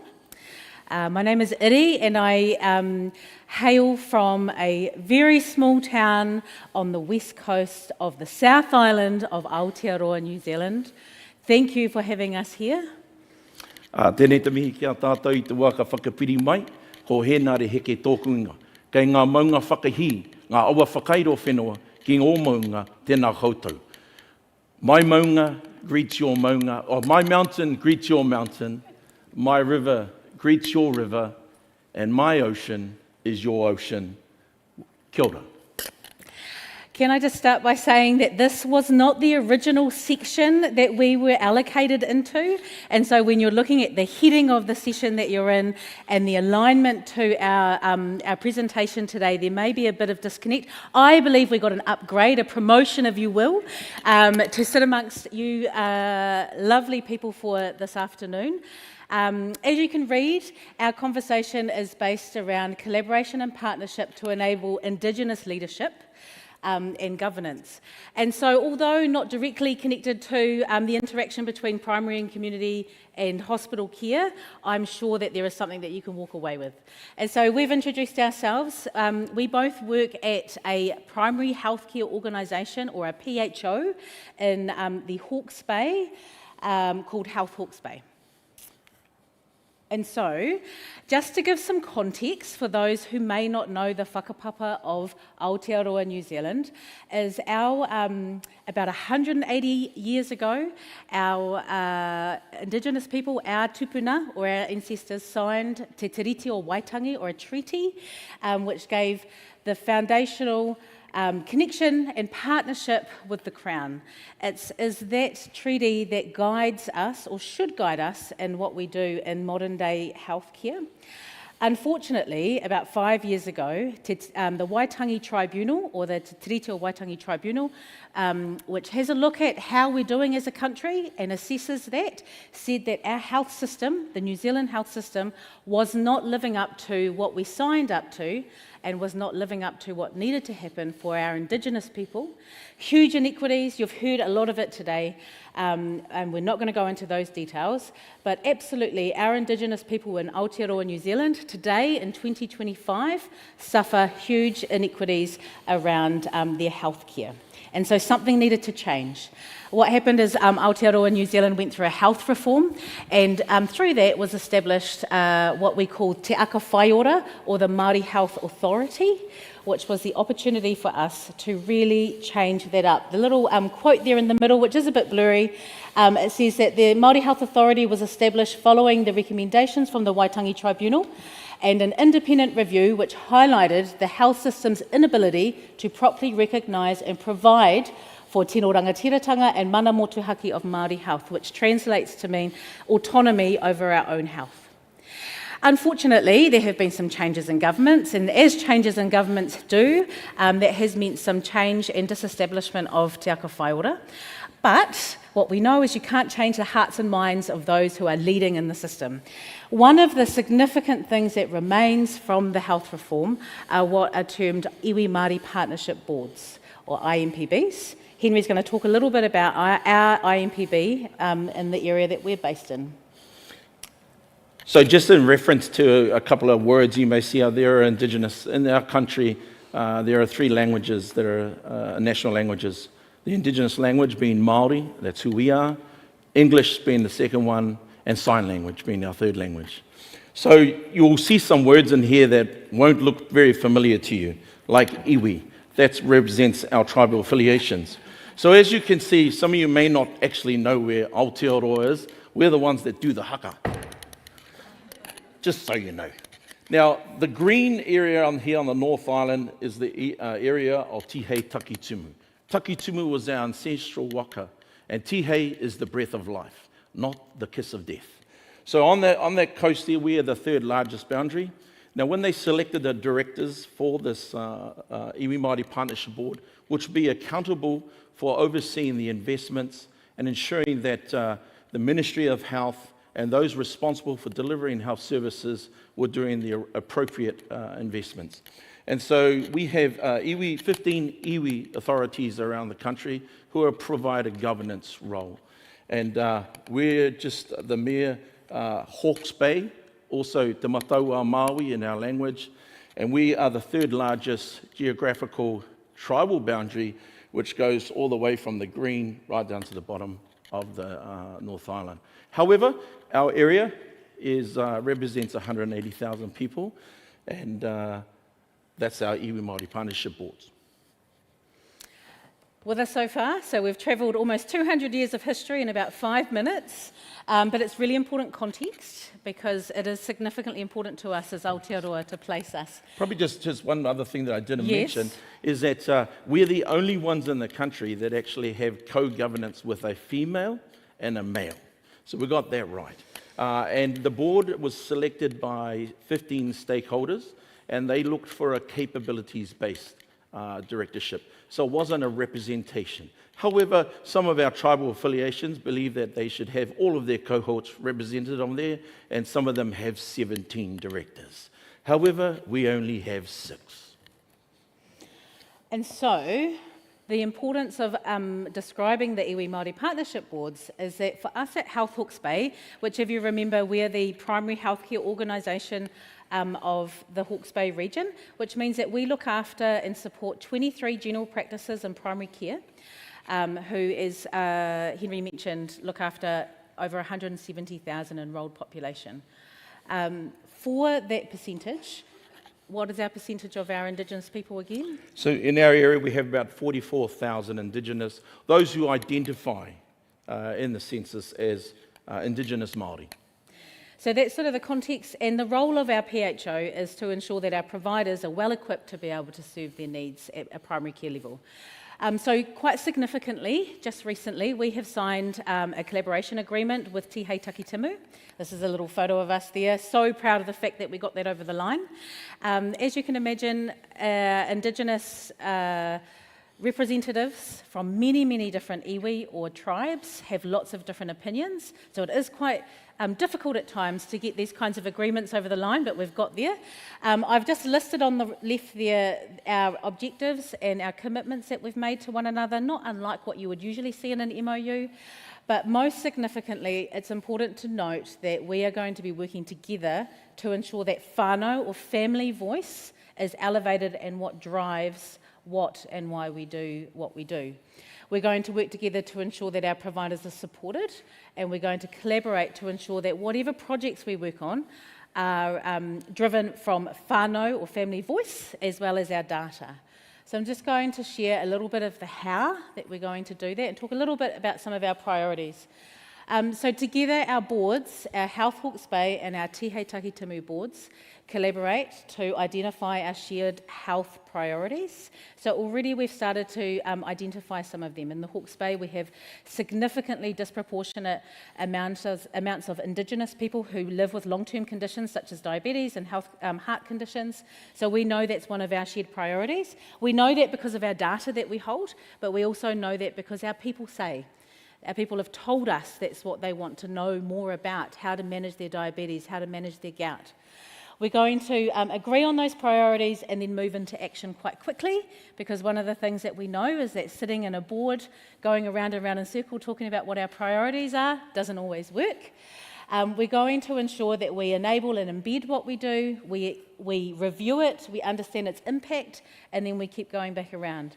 And so another significant key priority we've identified is rangatahi or young people's health, in particular in the Hawke's Bay, sexual health and access to information around that. So together, looking at opportunities that will specifically focus on the needs of our Indigenous young people is what one of our next projects is.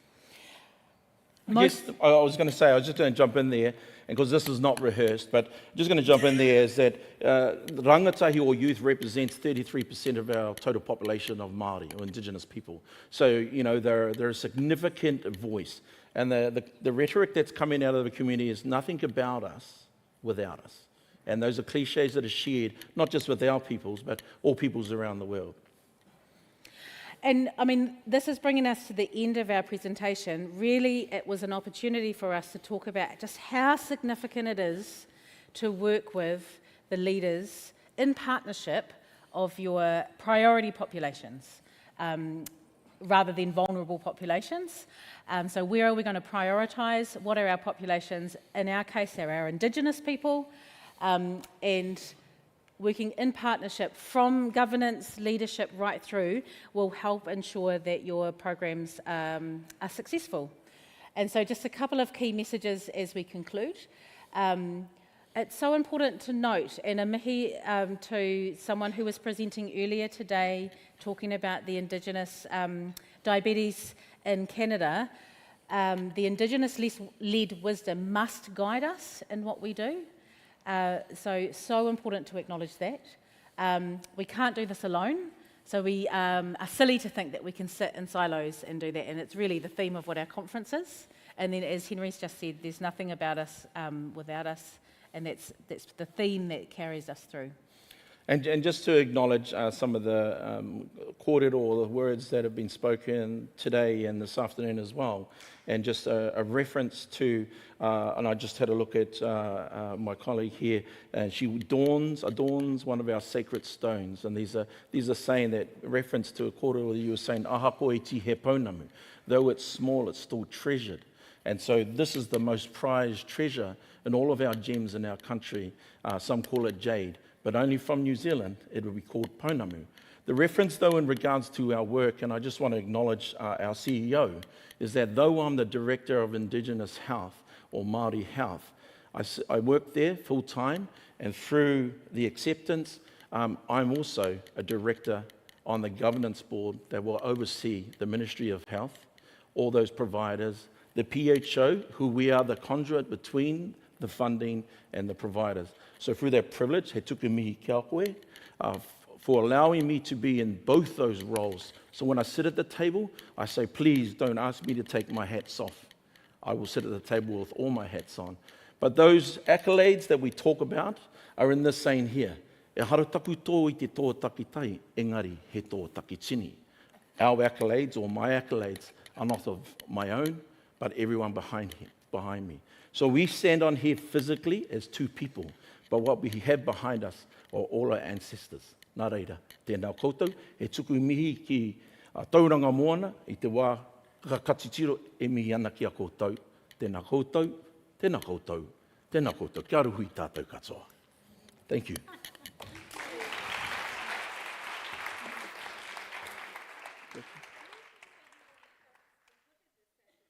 Very purposefully put in this session, because this session is all about how we work together, whether it's across primary care and hospital care, whether it's working with lay navigators, whether it's all about working across and building relationships. And there are huge lessons to be learned from our Indigenous communities, and your approach around whānau and how you think about the inclusion of all parts of your community in decision-making, in governance and leadership is vital lessons for all of us and the whole system. So you're very purposefully in this session. So I'll shut up and see if anybody has any questions. Nope. Nope. Thank you so much.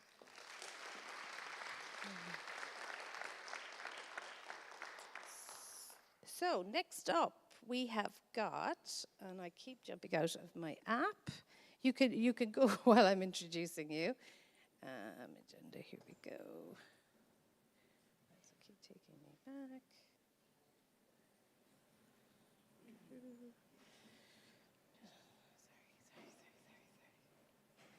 Now, so next up, we have Isabel Cabral and Ana Isabel Pereira dos Santos de Mudo, and they're going to talk to us about improvement of hospital discharge in orthopedics trauma management and 60-day rehabilitation. Welcome, thank you.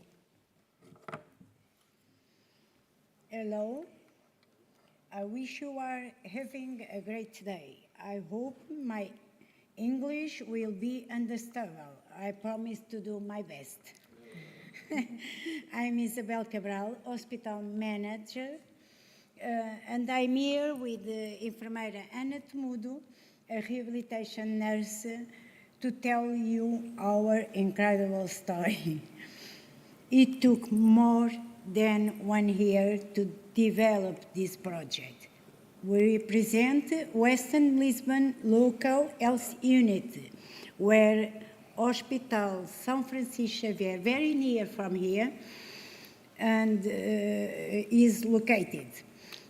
We are 3 hospitals, a center hospital and the United Primary. Yes, we have the primary care and hospital care. Orthopedic trauma, both emergency and patients are located in Hospital São Francisco Xavier. We are a multidisciplinary team. This is us. In this hospital team, 3 members are part of discharge management team, addressing the current issue that affects patients and NHS with consequences that extend to family and society. Our partners, the stakeholders, without them we do nothing. Together we became a strong network. One of our partners is Santa Casa da Misericórdia de Lisboa. Sorry. Oh, no. Before.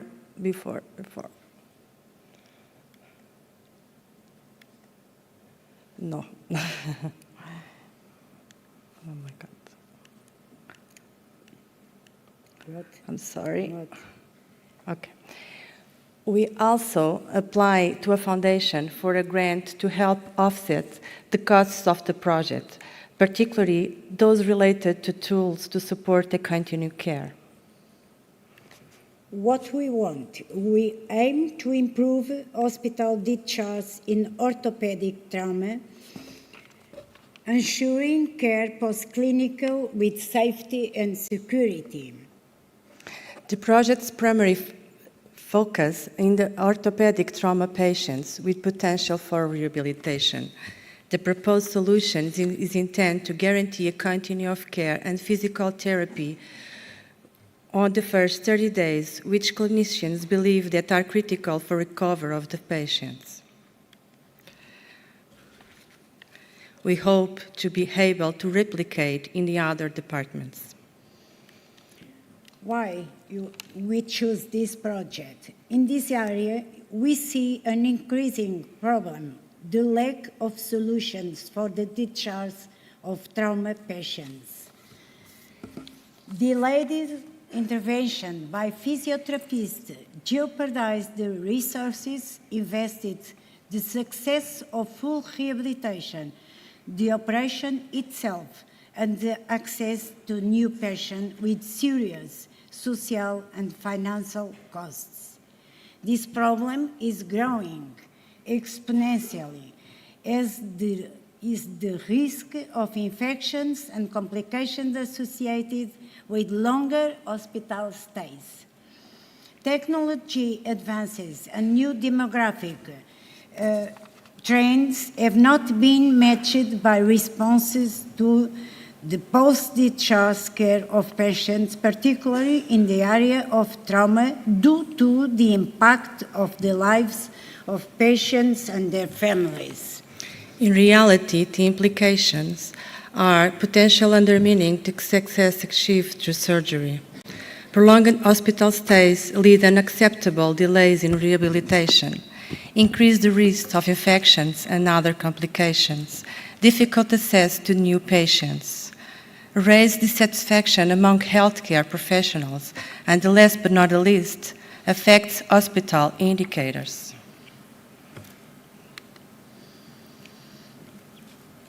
Then, in the field of solutions, we embarked on external contacts, and this is the most important thing we have done. Stakeholders and other partners to help us to support technology, telemonitoring, physiotherapy, pool of cares, alerts, and so on.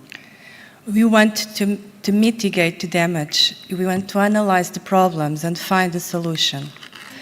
We want to study all the patients' flows, prepare literacy materials for patients and families, anticipate discharge process, create a multidisciplinary appointment, negotiate protocols with stakeholders. We monitor excessive patient stay, readmissions rates, and difficult report by patients. We measure in 2024 indicators and KPIs in patients. Inpatient episodes, average length of stay, average expenditure per inpatient stay, expenditure per inpatient day, readmission per hospital episode, average age of women and men, and as we know, is impactful data to be indifferent too. We select some KPIs.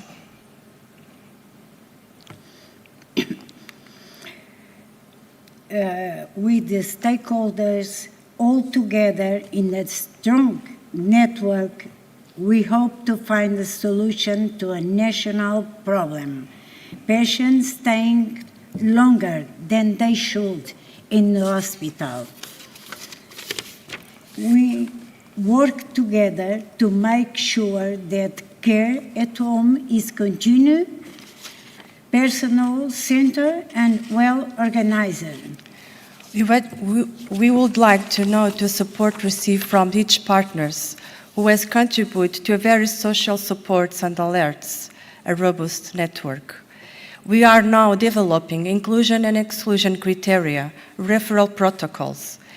We are creating and training a pool of caregivers. We want to provide physiotherapists with the collaboration with the stakeholders, and in a few days, we will start a test pilot, Patient Zero. And of course, technology is important. We are creating a proof of concept and establish telemonitoring. In conclusion, a structured collaborative approach to post-discharge rehabilitation can effectively identify gaps in care.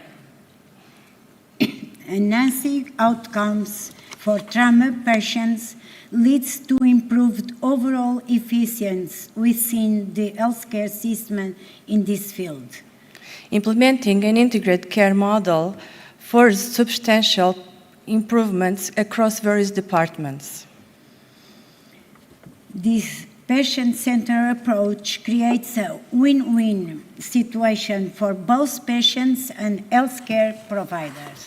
Thank you for your attention. Thank you. Thank you very much. And thank you, and English is not your first language, and we really recognize that and appreciate the time people spend preparing for their presentations, because it's difficult, so thank you so much. I have one question. If you had one thing that you could see that would make the biggest difference in reducing the delays for rehabilitation, what would that be if you could make one change overnight? In this moment, the patient's access to rehabilitation is very vulnerable. We have no professionals, and I think it's a problem, a general problem. And the system is very bureaucratic, so we are trying to simplify some flows for all the patients could have access to rehabilitation in home. Great. At home. Yeah, at home. At home is best. Yes. Thank you. Any questions?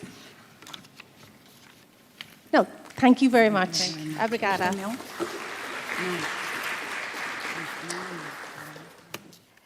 So next up, and our last presentation for the day, and we're coming right back on time, so that's good.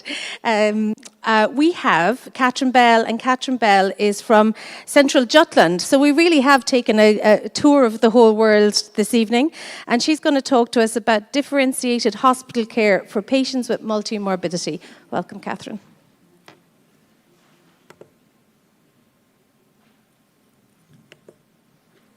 Yes. Well, hello everyone. Today I'm presenting our work on a new differentiated care approach, which is developed through our clinic for multimorbidity. And my name is Katrine Bell, and I'm a researcher working at the Diagnostic Center at the University Clinic for Innovative Patient Pathways, and we're situated in Denmark, where the arrow is pointing.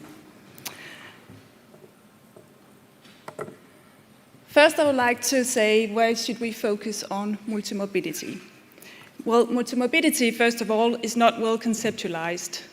But rather than focusing on a single disease, it embraces the full burden on an individual and the effect that different diseases has on a person. Management of multimorbidity is the main challenge facing governments and healthcare systems worldwide. And our research has estimated that about 1/3 of adults with multimorbidity in Denmark have multimorbidity in Denmark, and that many people with multimorbidity, in fact, experience their care as being fragmented. There seems to be dissonance between the way that healthcare delivery is designed and the needs of people with multimorbidity. And also very little evidence on how best to organize the care for these patients. It is important to focus on multimorbidity because everyday life can entail numerous appointments with healthcare professionals, and because it is associated with frequent outpatient contacts, admissions, GP attendance, also reduced quality of life, high treatment burden, higher mortality rates, there's polypharmacy involved, higher rates of adverse drug events, and high use of unplanned healthcare. There's also many costs involved, not only for the healthcare systems supporting these patients, but also for the patients.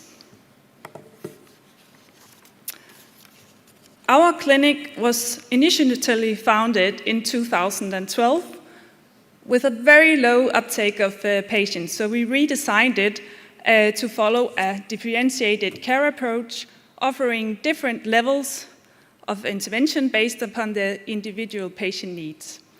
It is a person-centered rather than a disease-centered approach that is at the focus.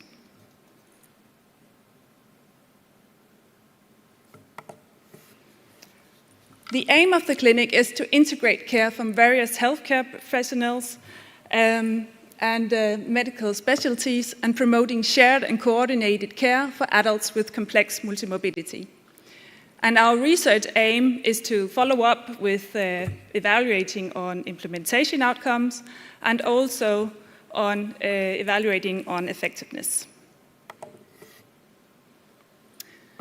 We are using a step-wedged controlled design to make aware of our model, and the clusters being enrolled are geographical areas corresponding to 5 hospital clusters within the central Denmark region. And these clusters are enrolled at different time points. And the blue area up here on my slide is the central Denmark region. So more clusters are exposed to the intervention at the end of the study than in its early stages. And they are residents referred from the GP office. They are included if they are over or at the age of 18 years of age, have multimorbidity by at least 2 chronic conditions. There also have to be polypharmacy by at least 5 or more medications involved. And then we added that there has to be some sort of complexity which will be based upon the GP's subjective opinion. Complexity refers to the interaction between medical conditions creating additional challenges, and it can be physical, mental, social, and due to medication, high treatment burden, frailty, frequent visits to the GP or hospital, or just a simple need for collaboration among the patient's healthcare professionals. In our clinic, we offer now 3 levels of support. The first is a telephone line offered to the GP. The second is a medication review where the patient enters the clinic for multimorbidity, and together with a clinical pharmacologist, there will be a consultation where they will review the medicine. The third option is a multidisciplinary consultation, which entails a full team assessment, and I will now describe the third option more in details. A GP will start by referring the patient, and then this is assessed for relevancy by a medical doctor at the clinic. Then a nurse will facilitate and coordinate blood samples and other relevant tests before the patient enters the clinic. At the day of the arrival, a nurse will receive the patient and collect additional information. And then a pharmacist or pharmacologist will make a review of the medicine. A physical therapist and occupational therapist will make assessments. And then this information is collected and used by an MD, who then has a consultation with the patient. Then the MD will take this information and go to an MDT conference where a joint treatment plan will be assessed. The nurse, after this conference, the nurse will ensure that implementation and necessary follow-up activities are made, and then the patient will return to general practice, usually after 1, 2, or 3 visits at the clinic. Besides the MD who met the patient, well, different doctors for medical specialties can be involved. It can also be a pain nurse, a therapist, psychiatrist, and it is possible for the GP to participate through video conference at this. The conference takes about 20 to 30 minutes, and it is held at midday while the patient is still present at the hospital. And afterwards, the MD will go back and present the plan to the patient.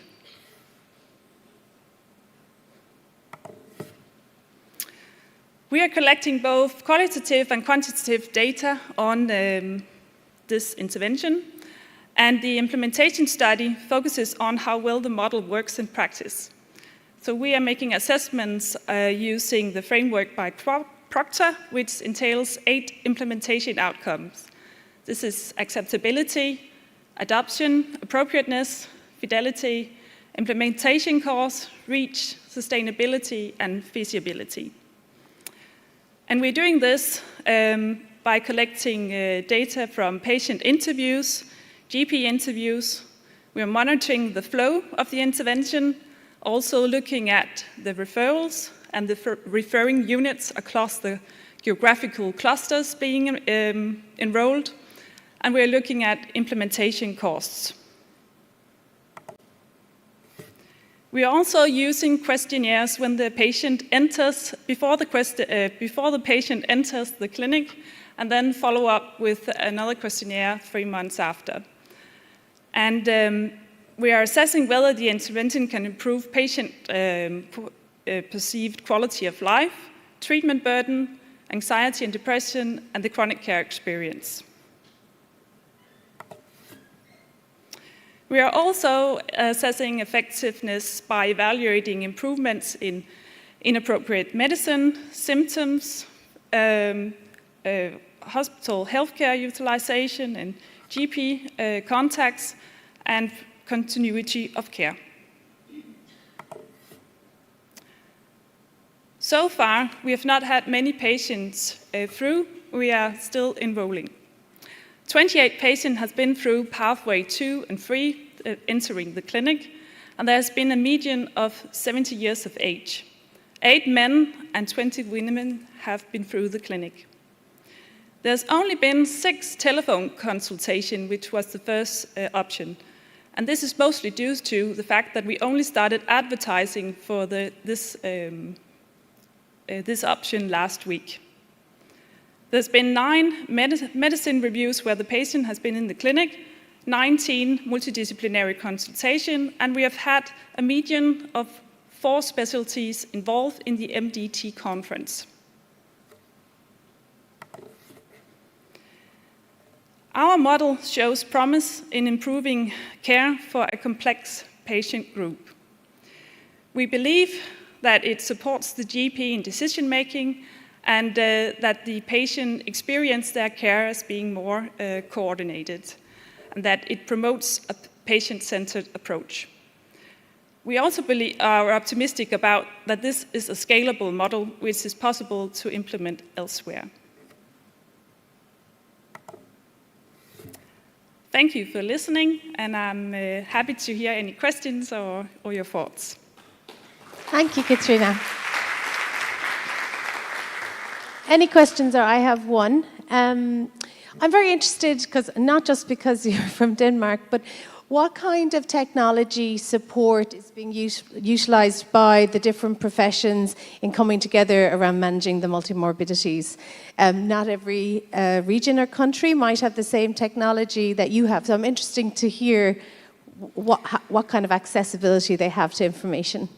It's a good question. Well, even though we are a very small country of only almost 6 million residents in Denmark, we have different technologies based on the 5 regions within Denmark. So it is not always the same, both within the GP office, but also across hospitals. There can be differences. So that's one. We have a contact collaboration system for the MD, which offers easy access. So there will be easy correspondence through mail. So that's also a facilitating part of it. Also, it should be mentioned that there is a universal coverage for patients for everyone in Denmark. So everyone can has access to GP and hospital care. It's financed through our taxation system. Great. And so you can access the physiotherapist, the pharmacy. Is the pharmacy connected? There's the pharmacy is not. You have to pay for your own medicine, but there's you can get some what's it called, chronic care expenditures paid for. Yeah. Yeah. Great. Thank you. Any questions? Great. Okay, we're finished. Thank you so much, Katrina, and thank you to all our presenters. I'm sure you've had a very long day. I hope you have something interesting planned for this evening. And we're starting so early again tomorrow.